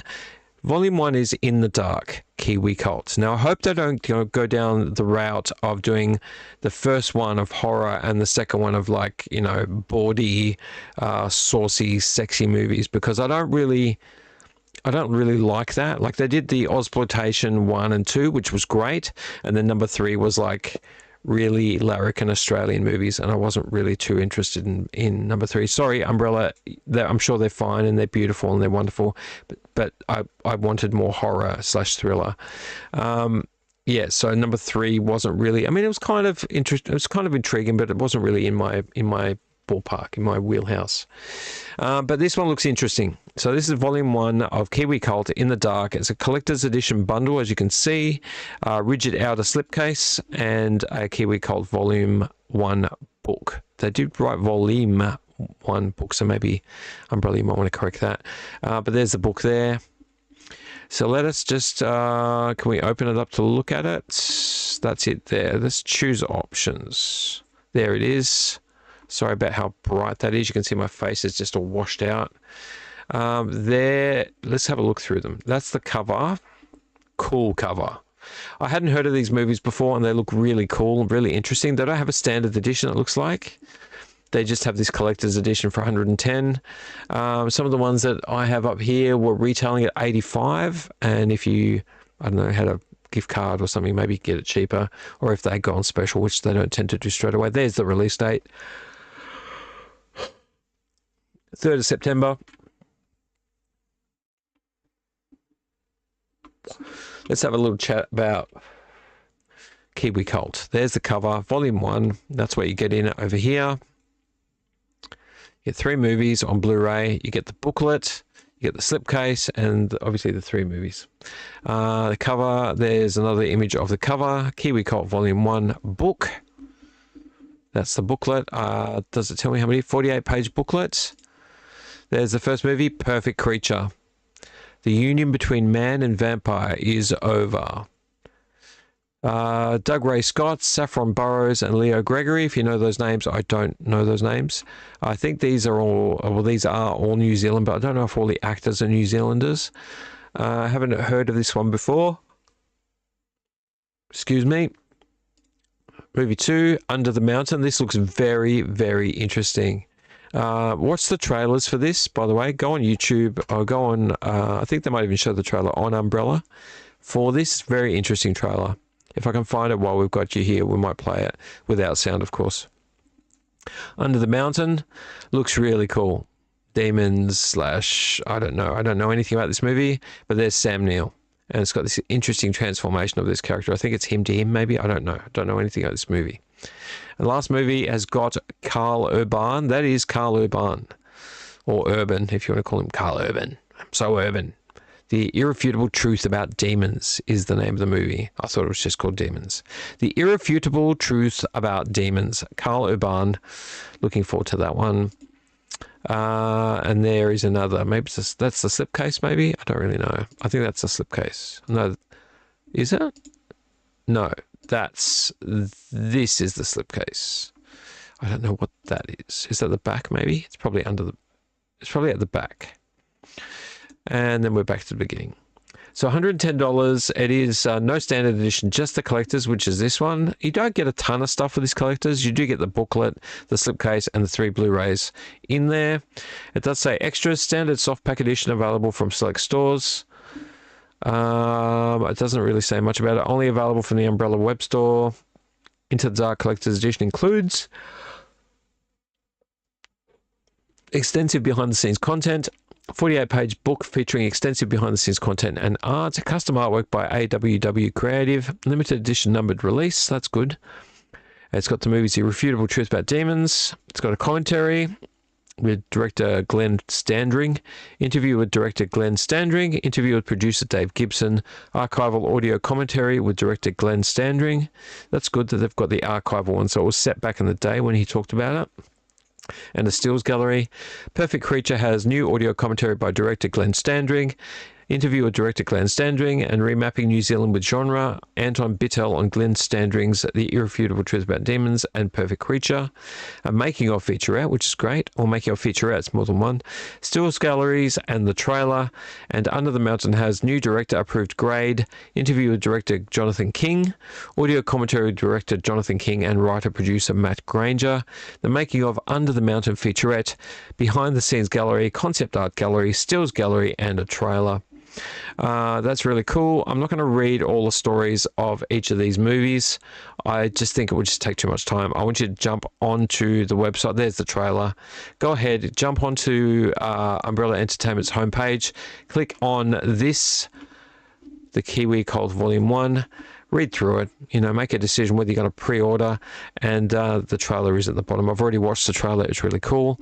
We can put the trailer on now. Will it open? I don't know if YouTube will allow all of this. I don't know if YouTube will allow the graphic stuff in this to show. I don't know if I'll get dinged for it. I am on the screen at the same time, and I'm going to keep it on small because I really do not want to get dinged by YouTube for anything graphic. Here's Carl Urban.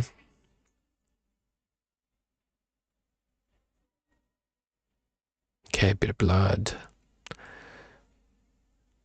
Creepiness that you can't hear the music. That's got creepy music playing. A gross hole in the ground that looks kind of made like it's made out of flesh or something. Time to unleash.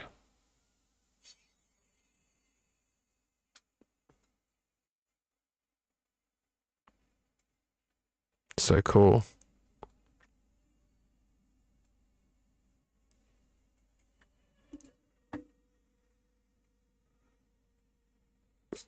Look at that creature. Okay, maybe a bit graphic, some graphic stuff. This is cool. This is Under the Mountain footage.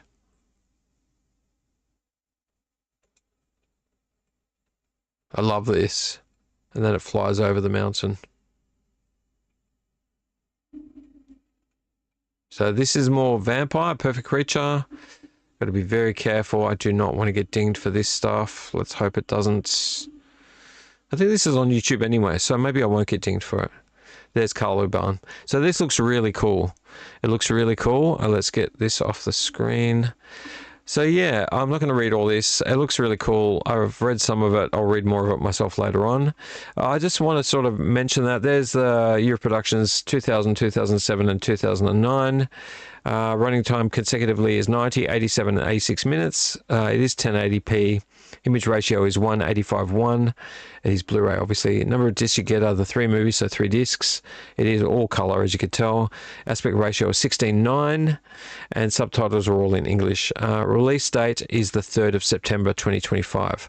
So we are getting it in September. We're in June now. June, July, August, September. So it's only 3 months away. I plan on trying to make some money ready and available to get that.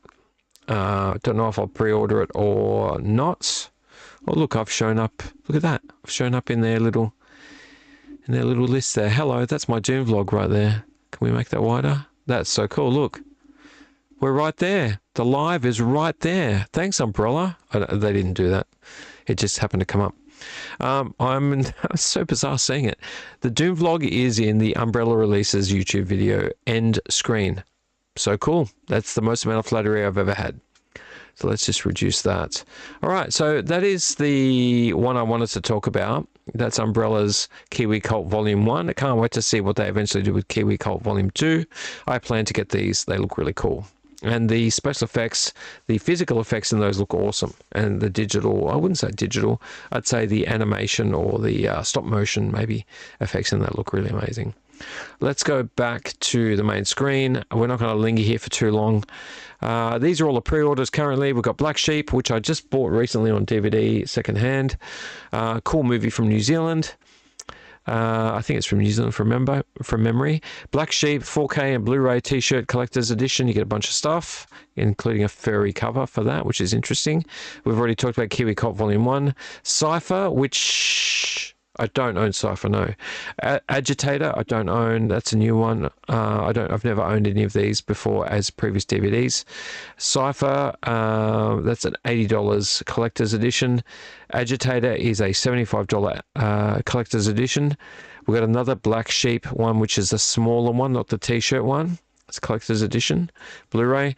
The Salute of the Jugger, aka Blood of Heroes, 4K and Blu-ray T-shirt collector's edition. Michael Hanke collection Blu-ray. I don't remember what movies are on that. I'm not going to go through them. The Yabba. Actually, I will go through them.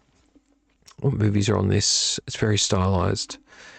3 Paths to the Lake, Lemmings Part 1 and Part 2, Seventh Continent, Benny's Video, The Rebellion. There's a lot. I'm not going to read them all.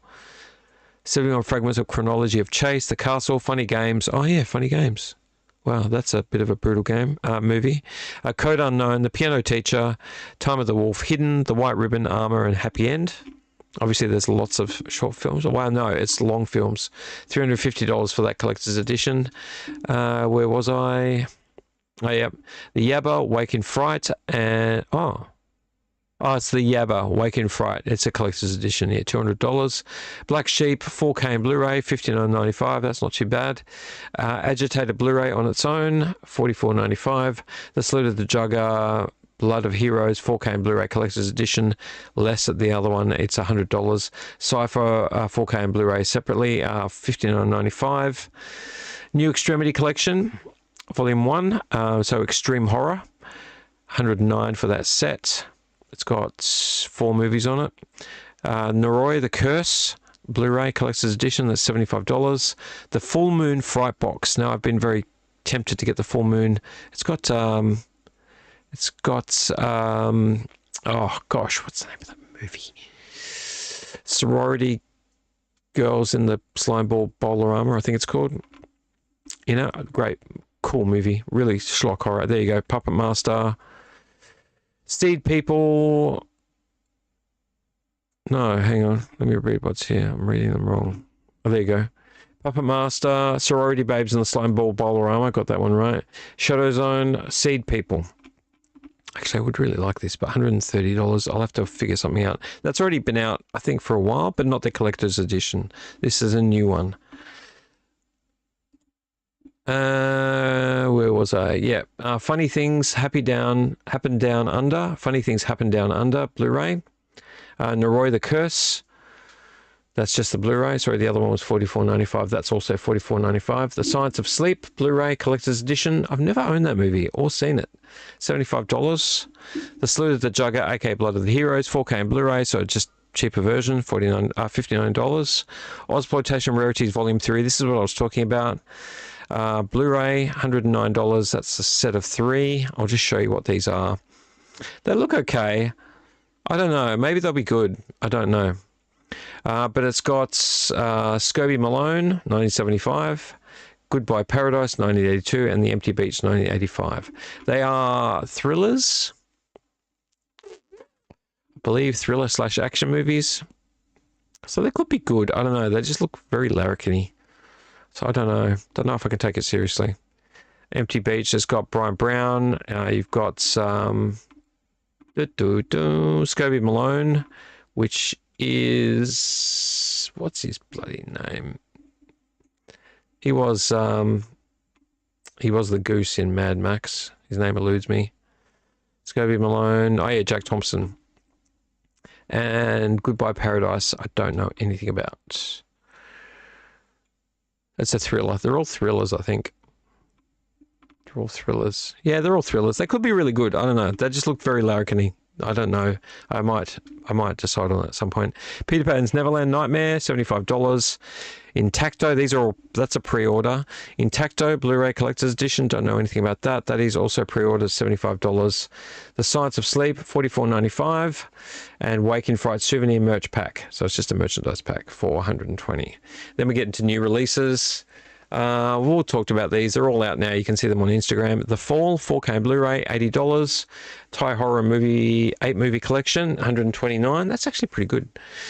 Storm Warning, which I already own, $75, but that's on Blu-ray. I don't own the Blu-ray. And Shutter, which I don't know anything about, $80. So pretty cool. Pretty cool, Umbrella. We're going to move on, Umbrella. We're not going to linger, but I just wanted to mention that because I've been following them on Instagram and I keep checking in on what they're doing. Love, love, love Umbrella's releases. Big fan. Thank you very much, Umbrella. All right. We are going to move on to just a brief showing of... Let's just change screens. Back to my man cam. Of my little fire. I set up a fire in my house the other day. Yep. Set up a fire in my house. Let's just have a look. Set up a fire. Look at that beautiful fire playing on my CRT TV. Not a very good view of it, unfortunately. But you can see that it's crackling away, and it does make the sound of a crackling fire. So with the heater going in here nice and warm, it has been wonderful having this fire going.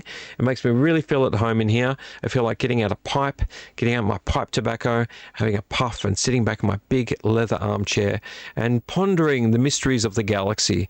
I don't do any of those things. But yeah, look at that wonderful thing. That's my CRT TV I bought brand new, early 2000s. And it's been with me ever since. I've owned the same TV forever and I've looked after it. It was actually at my wedding where I had it on the bench at the reception showing photos of myself and my wife. It's been with me for a long time and it still works. Looked after it. And look at that beautiful fire. Sorry about the flickering. Really nice having that going. When the room's heated up with the heater on, having that crackling fire, sort of making the crackling noises in the background is very cozy. I can actually hear it right now. But you can't hear it, obviously. Just me yabbering on about a fire.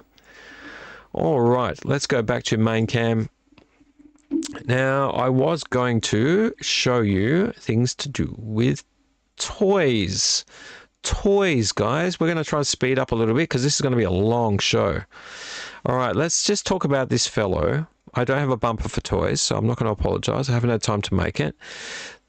We're going to talk about toys briefly. I'm going to show you toys, then I want to show you this wonderful gentleman called Has No Talent on Instagram. Has No Talent, I hope you're watching. I'll throw you a quick message on Instagram to let you know I've given you a bit of a shout. But before we do, I'm going to show you some toys. They're all literally just vehicles, like Hot Wheels style. First one I'm going to show you is not Hot Wheels, it's Oz Wheels. You know that I'm a Mad Max fan. I've showed you some of my vehicles. I'll probably show you some more at some stage. But this was an Oz Wheels release, and this is, what do they call these? Like the mystery one, like the like there's a term for it, and I've forgotten the terminology for it. These are not the regular releases. These are like the ones that if you're lucky you find them, like one in every 500 get released. This is a silver version, not the black one, a silver version of the Knight Riders, or the stolen Knight Riders stolen HQ. Yes, HQ. It's silver because it's a chase. That's the word I'm looking for. It's a chase, which means it's a rarity. It's like if you go to the shop and buy a bunch of these Oswheels cars, if you're lucky, you find the chase, which is the rare one. You can see that it's not actually black. It's silver. It does still have Interceptor on the back, or Pursuit. Gosh, what does it say? I can't remember now. You would think that I remember. No, it says MFP. I remember now. MFP. It says Main Force Patrol. We're going to get Roddy to focus. There you go. It's got MFP on the back of it. With my shaky hands. It's got MFP on the back like the original did. And it's a chase. So the decals are in the right places. As you can see the decal of the Main Force Patrol on the back. And this one seems to have a bit of a ding in it. So I don't know if that was intentional or just it came out wrong. But I have two of these, believe it or not. I found two. These are chasers. You don't find two. I found two. I have two of them. One's on the shelf over there. This is the second one. The other one does not have this ding in the door. So I don't know if this is a chase thing. This is a rarity. But that door has a bit of a ding in it. But how cool is this? This is the Knight Rider's car. I don't like how it's reflecting there. This is the Knight Rider's car. Complete. In silver. Well, they call it bare metal. And it's got a beautiful image on it. See, it matches it. See, it's got MFP on there. And then on the back, yeah, it even mentions it. So a lot of them just talk about the car. So the car was always on the front. Whatever's on the front is on the back. And this one has the description. HQ, Holden HQ Knight Rider. See, it says Chase Edition. 0 of 12, Series 2. Get ready to embark on a journey through Australian motoring history. I think that's on all of them. Experience an automotive legend with the Main Force Patrol HQ Coupe. Inspired by the iconic Knight Rider, this 1972 Holden Monaro HQ is a rugged symbol of power and rebellion, meticulously crafted to capture high-speed pursuits and untamed freedom. Armor fuel injected... I can't say those words. Sex machine, maybe? This car is more than a vehicle. It's a symbol of defiance and relentless performance designed to conquer the open road. How cool is that? And how lucky am I to find two? Two of them. Very lucky boy. I am looking for, there is another chase version, which is the black one. I don't know why it has to be a chase version to be black, the original black. But there you go. So cool. Very, very cool. And I actually didn't pay a lot for it either. It wasn't regular price. So, lucky, lucky boy to have two. I don't want to get the other one down. I could. Actually, it's right next to me. So let me just prove the point. Two. I have two. See the one that has a ding in the door? It's a little bit different than the other one. Feels like to me. Yep, so I'm thinking at some stage I'm going to keep one. I'm going to get rid of one. I don't think I need to keep two. And they were, strangely enough, quite pricey after, well, during and after the sale of them. I was seeing these sell from between $70 to $300. So, I don't know. We'll see where we're at. But currently right now, on my shelf. Hopefully not getting too dusty. The other ones I want to show are not a whole lot to talk about. But we're going to show you anyway. I think I've shown you this one before, so I won't linger on it. The DeLorean with the wheels up in Back to the Future 2. So we won't linger on that. The next one is just a Minecraft cart. I thought it was cool. My kids play Minecraft. I've dabbled in it every once in a while, but it's not really something I've played a lot of. And you can actually put your Minecraft figurines in there. That was cool. They've already got one of, just so you know, they've already got those. So I'm not buying it for me and they're not getting any. They've got one of those each. And the last one I thought was cool was, I've never seen this before. Don't know how I missed the release of it. Is Luke's Landspeeder from Star Wars. This was kind of my favorite of all of them, except for the Mad Max ones, of course.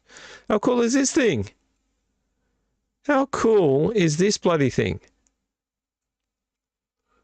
X34 land speeder. Roddy's probably not going to like zooming in on it, but let's try. It's got the bubble, the seats. I think the bubble's probably a little bit too big on this, but so cool. There's a lot of light bouncing off of it. Very minimal in design. It's got the wheels underneath, so it rolls on the floor. So cool. Roddy's pretty good at getting in nice and close when he wants to. And even if you look at the other side, it's missing the casing on the engine. So cool. So cool. Man, very happy to find that. And as usual, on the back, there's nothing. I hate the back of Hot Wheels packets. Does it mention it? Nah. See, it says like X34 land speeder, HW screen time, and then all this crap. This is what you get on the back. Forget about reading anything on the back. Just a Star Wars logo, the name of it, and a bunch of copyright crap with a bunch of symbols that don't mean anything to us collectors. They could reduce this all down to the bottom third and just put a whole story on the back. We don't need any of this stuff. We really don't. This is for you, sure, but nobody reads this, so I don't know why you put it there. Cool. X34 Luke's land speeder. That is a amazing find. Never knew it existed. And great image on the front too. So those are my current toys. I do have another toy over there. I pop. I'm not going to talk about it. I'll talk about it next time. Something out of Evil Dead. One of the Evil Deads. But we'll talk about it another time. What I really want to show you right now, if anyone is still watching, let's just check if anyone actually is still watching. Oh, no. There'd be some of you. 5 live viewers.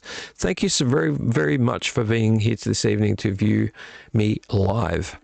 And we're going to talk about just a video. I saved a couple of short videos.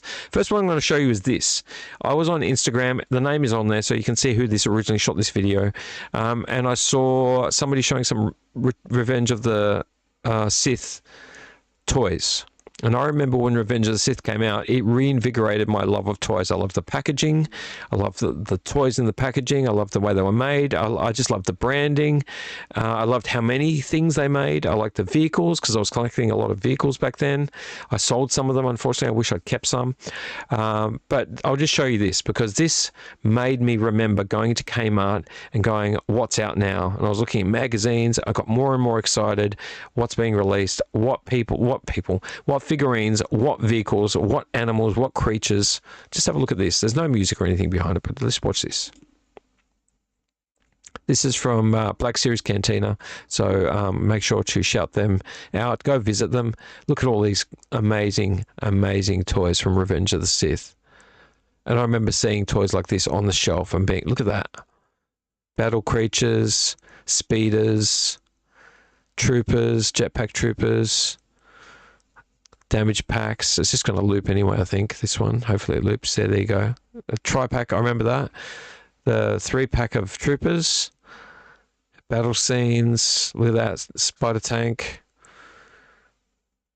Oh yeah, the Darth Vader, Anakin Skywalker transformation. Battle creature.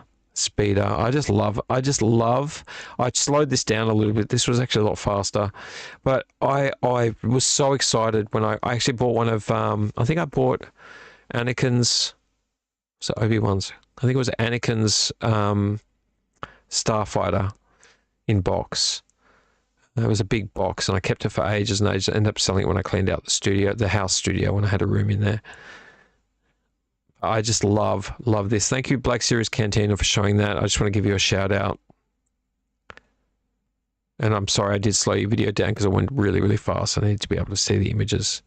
But that, I loved the branding. I love the packaging, shape and size. I love the different things you could buy to just make part of your collection. You'd have to buy everything, obviously, but you could find so many different options. And this barely touches the complete lot. Like, it's tip of the iceberg. Okay, back to me. And the last thing I want to show you is this guy has no talent. I've been following him for a long time now on Instagram. I just wanted to show you some of the stuff he does. He makes his own figurines. That's what he does. A lot of Star Wars, mostly Star Wars, I would say, but he also does a few other things as well. He's a very talented man. For somebody who has no talent, he's very talented. Let's have a look. I just recorded this off of Instagram to show you. This has no talent. Love that old skateboard logo. And this is all custom figurines. So just as this scrolls through, because this is a video, you'll see that it will scroll through and show you some of the things. Like you've got, look at that, Snaggletooth, tall Snaggletooth. You got Neil, reveal figure that shows the kid on the inside from Skeleton Crew. You've got an original original Boba Fett sort of design. Glow-in-the-dark figurines. You've got Grogu inside of IG-11. Look at that. Look at that. Razor Crest. Mudhorn one. There's something I'm flicking through, so there's some things there I wasn't looking to show, so I'll probably scroll through them quickly. A big Yoda. Greedo mask. Look at these Jawas. He just does some fun things. Look at that. Fantastic. Look at these creatures. And he mixes and matches things sometimes. So he'll do like prototype styles where there's like different colors on each arm. I've got a couple of figurines like that. Neil showing the kid underneath the mask. Sorry, I'm scrolling a lot. There's, I can't remember her name. She's a Instagrammer. Streamer. So cool. So many cool figurines. All of this guy makes a lot of stuff. Obi-Wan Kenobi, a bunch of robots. These are all hand cast. He molds them, he sculpts them, he molds them. He uses bits from other toys sometimes. And he molds them and he makes different things like the pink Stormtrooper. There's the original, there's the one he made. Some of them are like transparent. Sometimes he makes them into half of one thing and half of another. Sometimes he makes concept versions of them. Lady Boba Fett, I can't remember her name. I think it's Lady Boba Fett or Lady Fett. Look at this clear Boba Fett here in rainbow. Wampa. Cad Bane. C-3PO, like a giant Lego style one. Looks like. Look at this. It's like a prototype style. Like they've re-released with modern toys to show what a prototype would look like.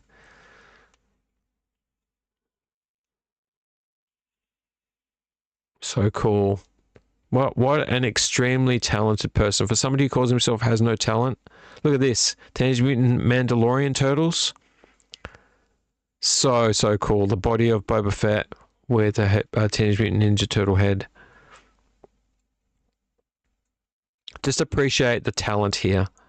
So has no talent, man. Big ups to you, man. Amazing stuff. I wanted to show this last week and I just didn't have time to. So I'm going to show it this week even though I don't have time to. Such cool stuff. Look, and if you look at these, I think I'll hone in on one of these in a minute. These ones here, I go back to them. I had some of these toys. They were like little, like Ralph McQuarrie concept Star Wars toys, but made to be like, what are they called? I can't remember what they're called.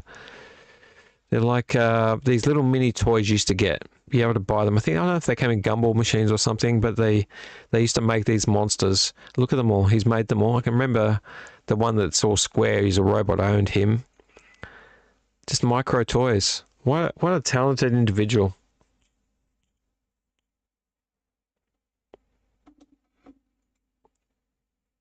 Look at the effort that's been put in. Look at that. Like even the gold, I wouldn't say embossing, like the gold coats, all of the paintwork. How many hours, how much effort. And I've molded, I've cast, sculpted, cast, molded and cast toys. I've done that. It's a lot of effort. So like to be continually doing that and improving. Look at these carded figures too. Oh, but so I have so much respect for Has No Talent. So much respect. The guy's like just a dead set legend. Look how amazing these toys are. These carded toys. So amazing. And even with the cool, like, old style logos on them, like Estaras Guares or whatever it was called. SA, the UZA ones were like the Russian ones or the Bulgarian ones or something. So much cool stuff. The guy is so talented. There we go. And then we're at the end again. Has no talent. Go check him out. He's got like 15.5k followers. Well warranted. The guy is a legend. I've seen him progress over the years. He's just an amazing guy. So go ahead, guys. If you're on Instagram, please go check him out. I'm not sure if he has a YouTube channel or not. I don't think he does. But please jump on, subscribe, follow him on Instagram, and give the guy the respect he deserves. And you can buy his stuff off of him too. He sells and he has his own shop. So thank you. Has no talent. Awesome guy. Well done. You're amazing. It's just going to replay all over again. So let's go back to my main Roddy Cam. Roddy Cam is back. All right, we are pushing it for time now. We're at 3:30 in the morning. I don't really want to push it too much further than that. What did I have left to do? So, oh no, I don't want to power off. Please don't power off. Press any key to cancel. Sorry. I don't want to cancel. Okay, I don't know what's going on. My TV is on. Sorry, my TV's just switched off. All right, I had one more thing to talk about. Well, oh, yes, of course. We've done beer. We've done Let's Get Physical Media. And we've done toys. And we've done a bunch of stuff. But what we haven't done is mail. So let's go ahead and do mail.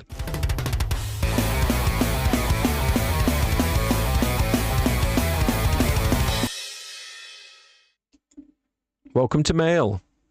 Welcome to mail. This music should not be off mute, so let's mute this. Sorry to bother you all. Let's mute this. Thank you. Yes, I can't have TVs playing music in the background. I may get copyright infringed. I may be copywritten if I let stuff like that play. So what I'm going to do is mail. We've done the mail bumper. I'm just going to pick one thing out of the mail bag. I'm not going to go through all of them. I'm just going to pick one and open it. Whatever's in there is what we're going to talk about. Pretty sure it's already done. That one, so let's do this one. Is this one open? Did I open this one? I don't know. There's three. I did pre-open these. That's right, because I checked that they'd arrived. Here's my mailbag. I'm not going to dox myself. I'm not going to dox myself. Here's my mailbag. This one has 3 items in it. Let's pull out the first one. These are JB Hi-Fi orders that I did because things were on special, super duper special. Let's pull out the first one. They're mostly Blu-rays. Oh, yes, cool. I really, really wanted this. I own this already on DVD, but I wanted to have the good one.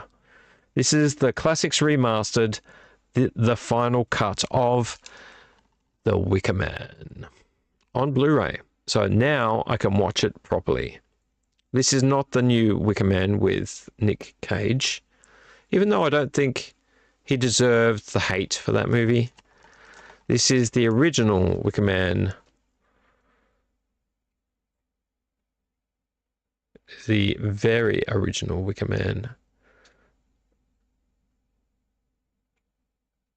1971.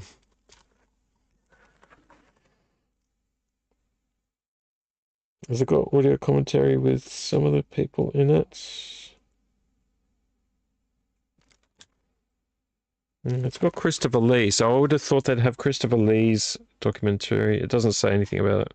But it does say it has the final cut, Burnt Offering, The Cult of the Wicker Man documentary, written by Mark Kermode, Worshipping the Wicker Man, Famous Fans featurette, The Music of the Wicker Man featurette, Interview with Robin Hardy, it does have an interview with Christopher Lee and Robin Hardy, Restoration Comparison, and trailers. Disc 2, that's Disc 1. Disc 2 has the UK theatrical cut. Oh, that's pretty cool. Director's cut with audio commentary and making of audio commentary short film. Very excited about this. The Wicker Man is a great movie. A lot of people say it's boring. Boring. Boring, isn't it? That's what people say. Boring. Mr. Mark McBride has come back. He's come back from swilling beer all over the countryside, and he's come in at 3:40, I do apologise, in the morning. 3:40 in the morning, and thinks he's going to ask me the question, is there any monkey news tonight? There's no monkey news tonight. Oh, there is one bit of news I want to quickly touch on, which I found hilarious, but I won't read the whole article. The Wicker Man. I know, Mark, that you like The Wicker Man. I know you do. I've been watching a lot of stuff on old 70s and 80s movies, mostly 70s lately. Old movies. And The Wicker Man is one I've been quite fascinated with. But this is the Blu-ray. It's part of my mail. The Blu-ray special edition, if you want to call it that. Classics Remastered Final Cut. Happy to have that. That's the first one. No monkey news tonight, Mark. I'm sorry. Unless you are Monkey Mark. This is that, is it? I thought this was by Blumhouse. It is by Blumhouse. I bought this because I like the look of it. I watched the trailer and I thought it was on special, so I just wanted to make sure I'd like it before I bought it. They don't have a good reputation lately. They're like the PG-13 PG version of horror company, Blumhouse. People are saying shithouse. Blumhouse is shithouse. But I got this one because it looks cool. It's a like Groundhog Day kind of murder slasher film. Happy Death Day. I like the trailer of this. It wasn't terrible. Blumhouse doesn't always attract me the way they are, but Happy Death Day is a solve who kills you, get away from the murderer, or you keep repeating a day. And it looked fun. And I've heard a lot of reviews that say it's actually quite fun. But Blumhouse does not have a good reputation for films. They just seem to churn out horror film after horror film, and they have not the best reputation for it. But this looked fun, and I just thought for the price it was, which was very cheap, I was going to pick it up regardless. So I need to set this up so that it doesn't go immediately to something else. Yes, load. Okay, you do your thing over there. Britt Eklund, nude scene stand-in does... What? Britt Eklund, nude scene stand-in does a commentary... Oh, on that version of The Wicker Man. On that version of The Wicker Man. What, the UK version, Mark? The UK version of... Or this Blu-ray? Well, I don't think you've seen this Blu-ray, have you? Have you seen this Blu-ray? But maybe you have, I don't know. But if you're talking about the UK one, because this is the final cut, so you get a few different versions of The Wicker Man on here. I'm really excited about watching this, by the way. It's still sealed. It will stay sealed until I open it. So you probably mean the UK version of The Wicker Man, is what I think you mean. And the last movie, so we can keep moving along, is one that I've been wanting for a while, and I kind of only really wanted it on Blu-ray. So I have seen it out in op shops occasionally, and I've picked it up and gone and put it back, and I don't have it on DVD. And I'm not being snide. I'm not being like one of those people that's like, I'll only have it if it's 4K special edition. I wanted this movie Annihilation. I know how it kind of plays out. I think you can't ever not know how it plays out. There's so much stuff about it out there. Natalie Portman, the Annihilation. It looks good. And from the trailers and bits and pieces I've seen of the movie, just that you just see when you're watching documentaries and people on YouTube, it looks amazing. Some people say the ending's bad, but I don't know. Like, I haven't seen the movie, so I don't know. But it looks amazing. About a weird kind of zone that's kind of like alien and like a... I don't know how to explain it. There's a zone that's kind of like a circular zone like you see in games, like a dome of like plasma or something. And inside of it, whatever's in there, things are happening. People have gone missing in there. And the scientist or army person that's this Natalie Portman's husband or partner has gone in there and hasn't come out. And she goes in there with a team, because she's a specialist, team of women, to look for him and to document what's in there. But whoever goes in there doesn't come out. And things in there metamorphosize and change and mutate. It looks cool. And some of the footage I've seen in there looks amazing. So I've been very, very keen to see this, but I didn't want to own it on DVD. I really wanted to have it on Blu-ray. Not all movies I'm like that, as you know. I do buy a lot of DVDs when I can, but Annihilation I wanted on Blu-ray. So I was glad to find this on a really cheap sale. And that was another good mail find. Love the colour, by the way. It goes with the Blu-ray cover. And this one says Blu-rays are doing this thing. See how the back of it? Blu-ray company's doing this thing. Nothing on the bottom, some pictures, and then everything crammed on the top. So I'm not a big fan of that. Use the back cover. Over an hour of bonus content, special features, refractions, story origins for those that follow, casting Annihilation, Shimmer, it's the Shimmer, that's right, shooting on location, vanished into havoc, visual and special effects, and more. So looking forward to watching that. All right, that's the mail segment. I'm going to leave it at that. We've gone through 5 movies so far from the mail. And I've got to make more room in this media shelf right in front of me, which is just for media only. My Blu-rays are slowly filling up, so that's a good thing. All right, let's go finally onto... Let's finally go on to a little bit of news before I wind everything down. The news is just brief. I found it quite amusing and ironic. Anybody a fan of George R.R. Martin, Mark McBride? I know you are. You work in that industry. I know you are. He's just going to pop into the chat in a minute. He's going to pop in the chat. I found a screenshot of an article and I decided to read the article. So let's read just a little bit of the article because I've been on here for a very long time. I think I'm kind of pushing it for time. I don't like to go past 2.5 hours. It's kind of quite long. Let me just find the article. That's the article. Where's my screenshot? Let's find George. Let's find George on my screenshot. First of all, can you all hear me? I know you can hear me. Mark can hear me. Great new 4K of The Thing from Outer Space out now. I don't watch. I'm happy for you. If I don't know if you do 4K, I'm happy for you if you are happy for 4K. 4K is not my thing at the moment. I'm not prepped. I don't have a TV for 4K. I don't have a Blu-ray that plays 4K. I don't have anything related to 4K. In fact, 4K for me is an expense I just cannot afford. I'm like still already collecting DVD, Blu-ray. I still haven't caught up on Blu-ray. I have a lot of Blu-ray, but I still haven't caught up on anything like what is released on 4K or on Blu-ray currently. So I'm just not gonna.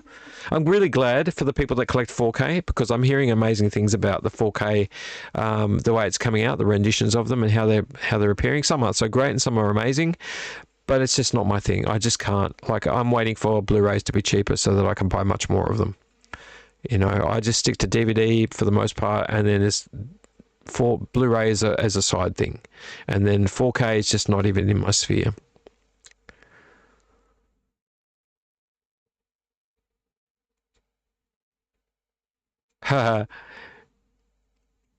He does, yeah. In his this is not a blog or whatever it's called.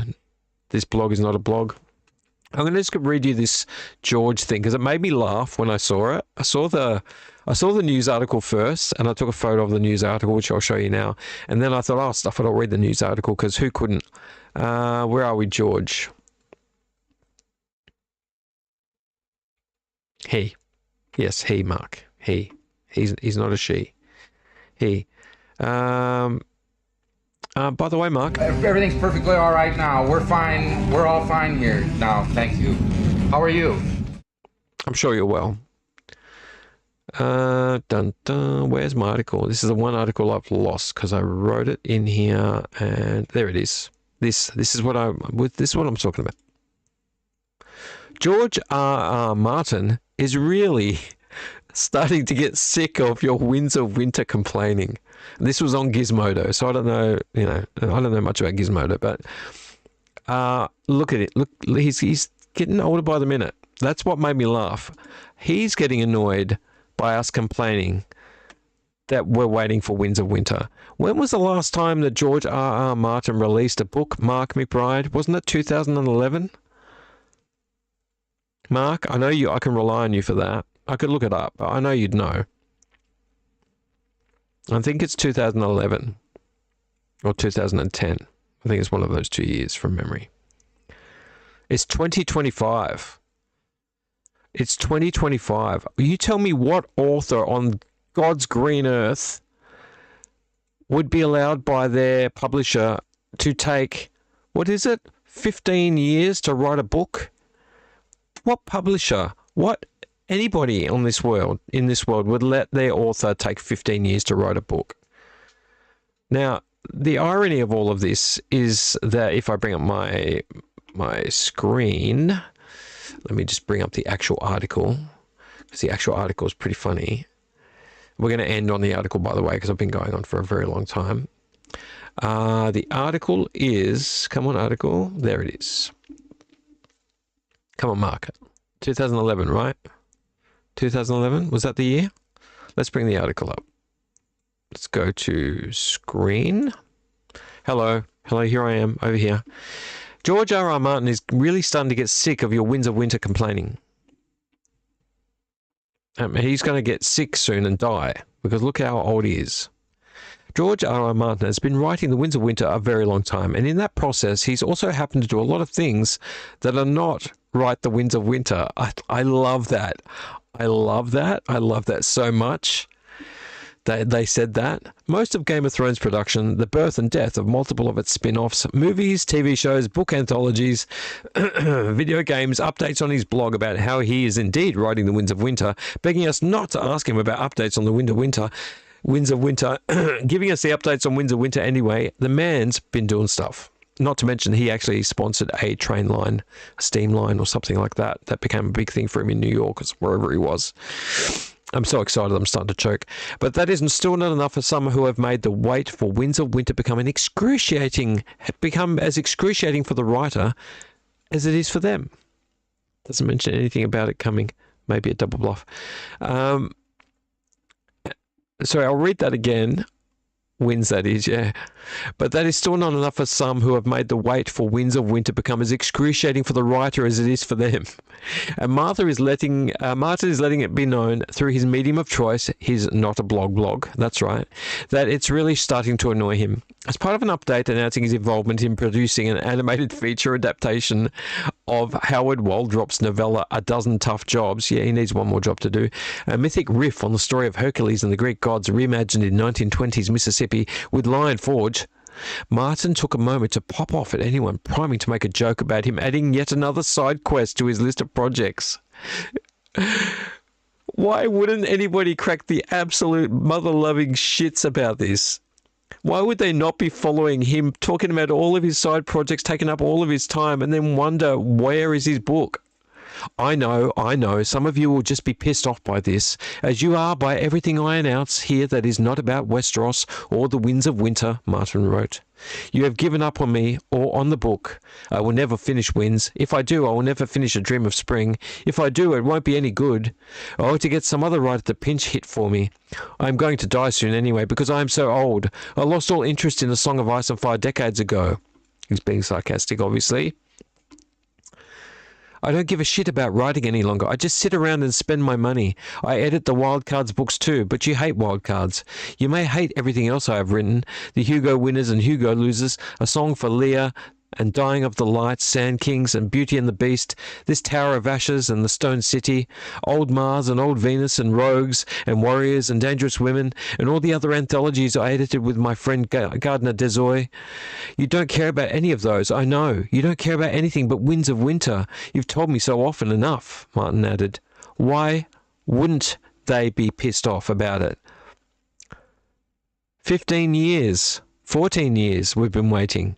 14 years. And he's just saying, oh yeah, no, you're just pissed off with me. Why wouldn't you be pissed off with him? The guy's like adding lists of things to his time, but he's not finishing Winds of Winter. And then he's saying, why should I finish Winds of Winter? And it's none of your business. Give me a break. Give me a break. You tell me, I'm going to go back to my original question. You tell me one publisher, maybe Mark can answer this, I don't know, maybe he'll know. You tell me a publisher that will let any other author take 15 years to write a book. You tell me a publisher. Publishers want things done. They know that things get dragged out. They know that things, there's deadlines that will be stretched. That's understandable. They might not like it. They might kick up a stink about it. But publishers know that they will have to allow things to stretch out. But not for 15 years. Not a book that could take a year takes 2 years. 15 years. It's a joke. And it's a joke that he's just spitting back in the faces of people. Now, I'm not personally pissed off with him. I am very, very annoyed. I think it's a joke that he's taking this long to finish his book. And it's not even the ending book. It's 2 books. And does it end with another book after that? I don't even know. Mark would know. Mark knows everything. I don't need to give Mark monkey news because he knows it all. You can't tell me that, you can't tell your fans that love you, that want your work out there, to wait and keep giving tiny little updates and then take on 10 projects a year, not to be pissed off that you're taking 10 projects a year and 15 years of extra time writing a book that you're not really writing because you're doing 15 things a day, 15 things a month, 15 times a year. It's a joke. The whole thing's a joke. And it's a joke that he's fighting against it and being pissed off about it. Oh, well, I don't care. I don't give a shit. What do you mean you don't give a shit? You don't give a shit about the project that launched you into the stratosphere? You don't give a shit about the fans that are waiting raptly for you to finish your work? That want your characters, that are paying for your books, that are giving you your money? No, I want to do 15 different things and get involved in everybody else's stuff and then tell people I'm still working on it. It's a joke. It's a joke, man. Like, it was like, what, Mark? How many years ago? Was it 4 years ago I had a conversation with you going, oh, it's coming out soon? Yeah, I know he's only human, Mark. I know he's only human and he's struggling with it. But if he's struggling with it, why is he adding 10 things to his plate every year? And some of them are just hobbies. They're like helping to restore a train line in New York or something. Why? Why do that? Focus on what you do. You're a writer. You got people. If I opened a shop and my shop was selling, I don't know, cakes, and then one day I just shut it and said, I know I've got like now thousands upon millions of people on my online shop and I've got hundreds per day coming into my store. Yeah, I'm just going to not provide cakes anymore. I can get by on the money you've already given me. I've got a great business that's doing really, really well. I'm just not going to do cakes anymore because I'm just doing other things. Your business, you'd lose all the people that would be lining up to come to your business. It's not good business sense to do that. I've never heard of another author taking 15 years to write a book they promised to make. It just doesn't make sense. And once again, I might sound passionate, but I'm not angry because I'm not as huge a fan as other people. I read all of his books in under a year. No, it was just over a year, sorry. And I loved them. They were good. I mean, like, some of them are a bit full on. There's too much like sexual violence in some of them, but I mean, at the same time though, great stories. And I want to read the last few. I want to finish reading them. And I just reach a point like everyone else is like, she's probably just never going to finish. And yeah, I agree, Mark, it probably is too much pressure, but who's giving the pressure? He's the one setting himself up for it. He set himself up to do everything else but finish the book. If you wanted to finish the book, you'd finish the book. Let me just read the rest of the article. The point, Martin continues, is that he does care about wins. I'm sure he does. And the world it inhabits, which I'm sure he does. I'm not being sarcastic. It's just more than who he is as a writer. This is what gets me, though. It's more than him as a writer.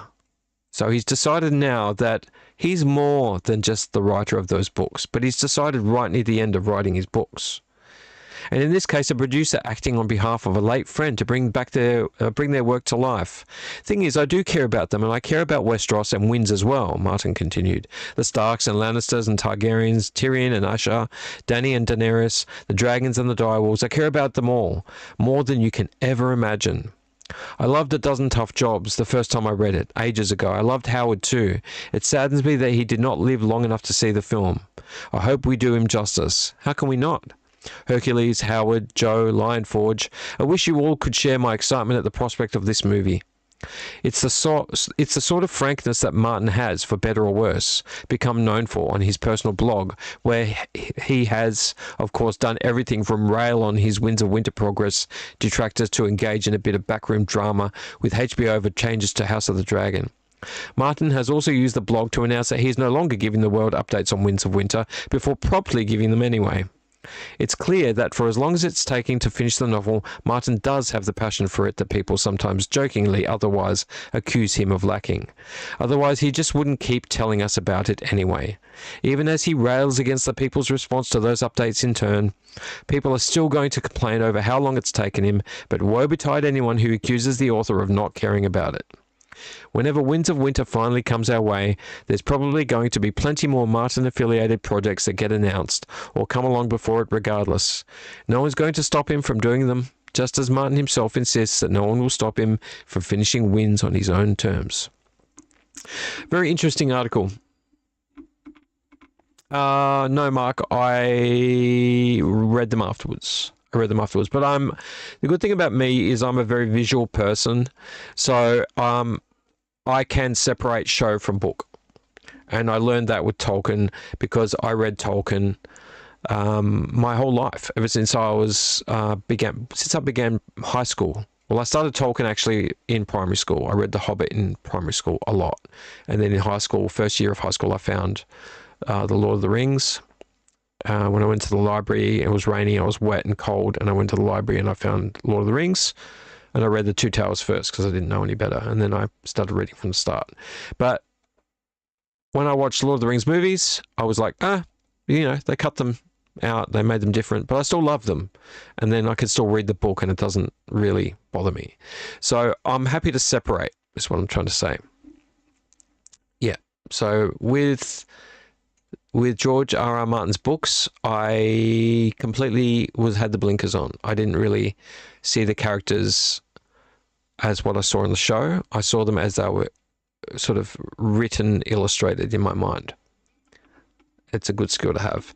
Anyway, back to the article. Just to finish up, I do like that George R.R. Martin has his things that he's doing, and he's doing them for him, and good on him for that. Really, honestly, if that makes him happy to put off Winds of Winter for 20 years, 30 years, maybe on his deathbed he still wouldn't have finished it, who knows. If that makes him happy, good for him. But meanwhile, us as readers, I've read a lot of comments. I actually scrolled through the comments of this article for a long, long time. And a lot of people are like, it's just never going to happen. And some people are just like, I've given up on him. I'm not going to read any of his stuff anymore. But is that really what you want for your readers? Is that really, really what you want for your readers? Do you really want to push them away and then say that you are really trying really hard to write the book, but you've got 20 projects on a year? I just don't believe it. I'm sorry. I like George. He's an amazing author. He really is. I mean, for me to read all of his books in just over a year, to focus purely on that, and maybe people read quicker than me, I don't know, but that's fast for me. And that was on top of reading books for my kids as well. Like, I just want to finish the books. It's not like he's getting any younger and he's already got all this stuff mapped out in his head. It's about putting it on the page. It's about linking storylines. And I know Game of Thrones it's a complicated story. But like, he knows it. He just needs to figure it all out and get it down. It shouldn't take 15 years to do it. You know, it really shouldn't. And if it's going to take 15 years at least, sorry, I don't want to put bank ads on here. Oh, it's back down there again. I don't think it should take him, at least release one book. Like, get one ready and then move on to the next one. Like, don't be like, I've got to do 2 books at once and maybe a final book as well, and you've got to wait for all of them. Give people what they're asking for. focus on giving something to your readers. Your readers are there because they love you. That was the final thing I really wanted to focus on tonight, mostly because I found the article very humorous to read, and him very humorous as well. I found him most humorous of all. That the very statements he says are the very things he's kind of going against. You know, so I'm not detracting on George R.R. Martin. The reason why I love his books is I think he's an amazing guy. I do, and his writing is amazing. He's one of the most influential authors that I've read recently, and I know his books have been around for a long time. So for me to say that, and I don't pick up books easily, I'm very, very picky with what I pick up. Sometimes I'll just reread my own books, prefer trying to find another author. But I want the best for him, but honestly, man, just stop focusing on other stuff. It just feels like every month there's like a new thing you're interested in. You're getting sidetracked, mate. You're getting sidetracked, and you know you are, and you're trying to make excuses for it, and you're getting annoyed by the people telling you you're getting sidetracked because it's the truth, and you're getting annoyed by it, and you're not finishing a book. And that's the truth, you know? And Mark's right, too much pressure. Why is he getting the pressure? Why is he getting the pressure? Because he's giving himself the pressure. He's getting, I don't know if it's money or just interest, or he's just passionate about a million things. Who knows? Don't care. I don't care the reasons. I just want him to finish his books just like everyone else does. So come on, mate. Buck up. Get it done. Sit down at that table. Put your phone down. Switch your phone off like all the other authors do. Stephen King, he's got a whole book about what to do. Switch off everything else and focus. That's what authors do. Get your books done, brother. I want to read them just like everyone else. All right, well, I'm going to leave it there. I ranted on for far too long. I'm pretty close to, I think, 3 hours. I'm going to leave it there. We've talked about a lot tonight. We've talked about a lot. I appreciate you all jumping into the chat. You Want Balloons, Mr. Mark McBride. Where have you been, Mark? What have you been doing? Have you been working? I know I jokingly said you've been out partying all night, but you probably have been working, right? You've been working? You up late? Burning the midnight oil? I never understood that saying. I know you hate why you burn oil, but burning the midnight oil, Mark? You're not going to comment? I'll give you some monkey news if you comment. You might not like the monkey news, but I'll give you monkey news. Working? You're working in your new studio? Is that up and running? Come on, tell me something. Don't be like George R.R. Martin and wait 15 years to give me an answer. Come on, tell me. Tell me. All right, so have a good night, guys. I'm going to leave it there. I do appreciate all of you. Don't forget that if you do like what I do, and I know this is a long episode, I know that it's long, but I have been very snappy tonight. I've tried to be snappier than normal. I've tried to be very, very snappy tonight with what I've talked about.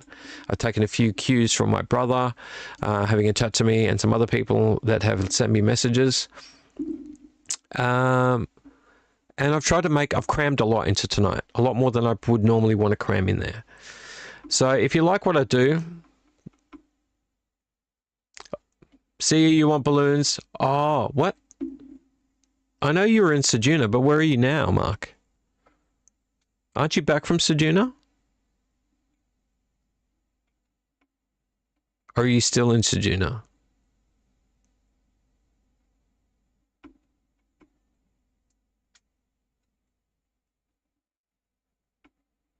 I wasn't talking, Mark, sorry. I wasn't talking about last week. I watched Dial of Destiny. You liked Dial of Destiny? You liked Dial of Destiny? I liked Dial of Destiny. It felt like an OG original Indiana Jones movie right up until the 2/3 mark. Right up until the 2/3 mark. Sorry, not Mark. Up till the 2/3 point.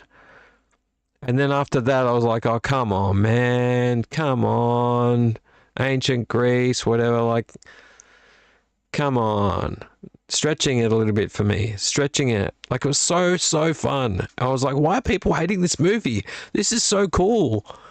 Such a cool movie. What's everyone saying it's crap for? People are saying it's shit. It's so good. And then I was like, oh, that's why they didn't like it. Okay. It was so good to begin with. I'm glad you liked it, though. I think everyone should like what they like. I might give something shit. So anybody, any viewers out there, if I give something shit, please don't take it personally. It's just my opinion. It doesn't mean that you're shit. You're back. Studio almost ready. But where have you been all night, Mark? You came in at like 3:30. Where have you been tonight? You're working. That's all I want to know, whether you're working. And I'm really excited about your studio. And the beers we'll be drinking there, hopefully, when it's done.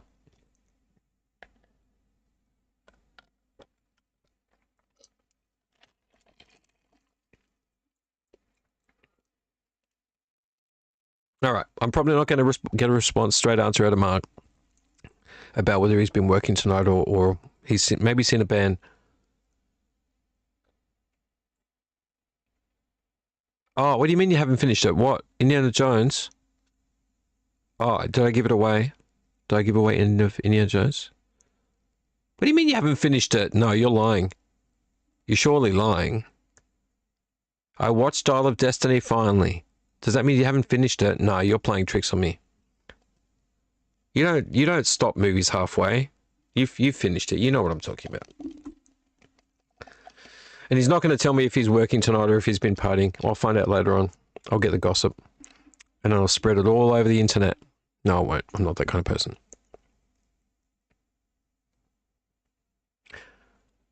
You haven't finished watching it. I'm so sorry. I thought you watched it. You said I watched Dial of Destiny. Not I half watched Dial of Destiny. Oh, jeez, Mark. Seriously. You got to tell me. I only told you that because I thought you watched it. But I didn't actually give away too much. It's good. It's actually really good. 2/3 of it are really good, in my opinion. The first 2/3 of that movie are brilliant. It's just, I just didn't like the ending. I didn't like the last bit. I know how it all works. I know how it all plays out. I'm not going to give anything away. But I just didn't like it. I don't know, I just found it really cheap.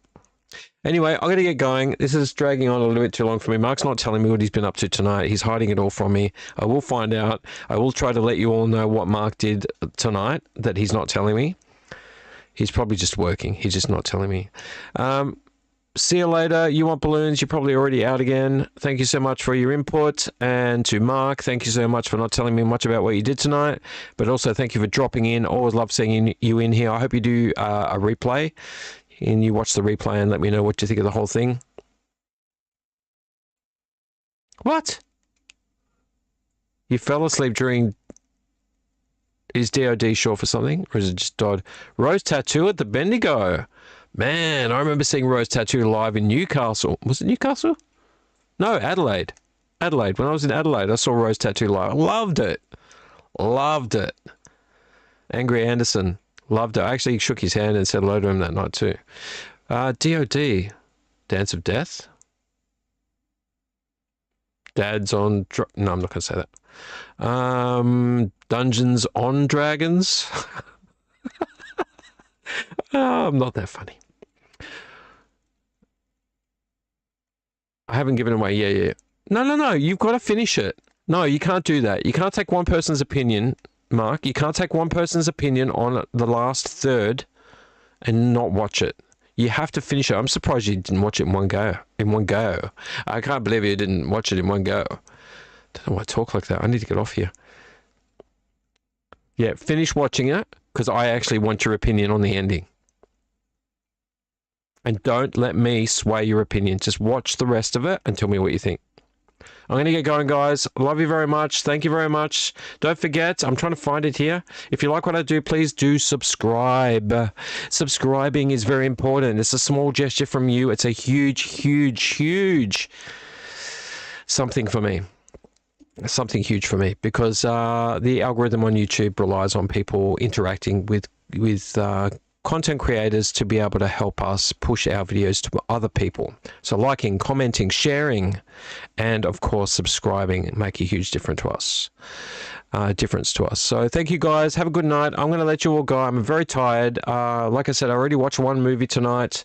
That was a long time ago. It is now 4:14 in the morning. And I'm probably going to watch one more thing before going back into the house and sleeping in.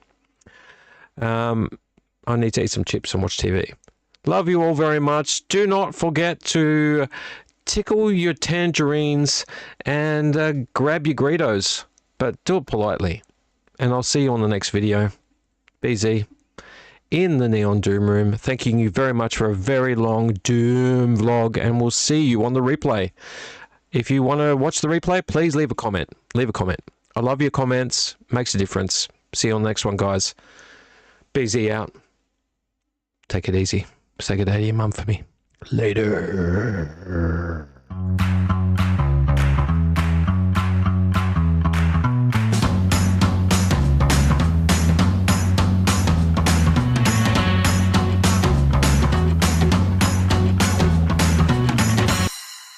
Everything's perfectly all right now. We're fine. We're all fine here now. Thank you. How are you? Everything's perfectly all right now. We're fine. We're all fine here now. Thank you. How are you?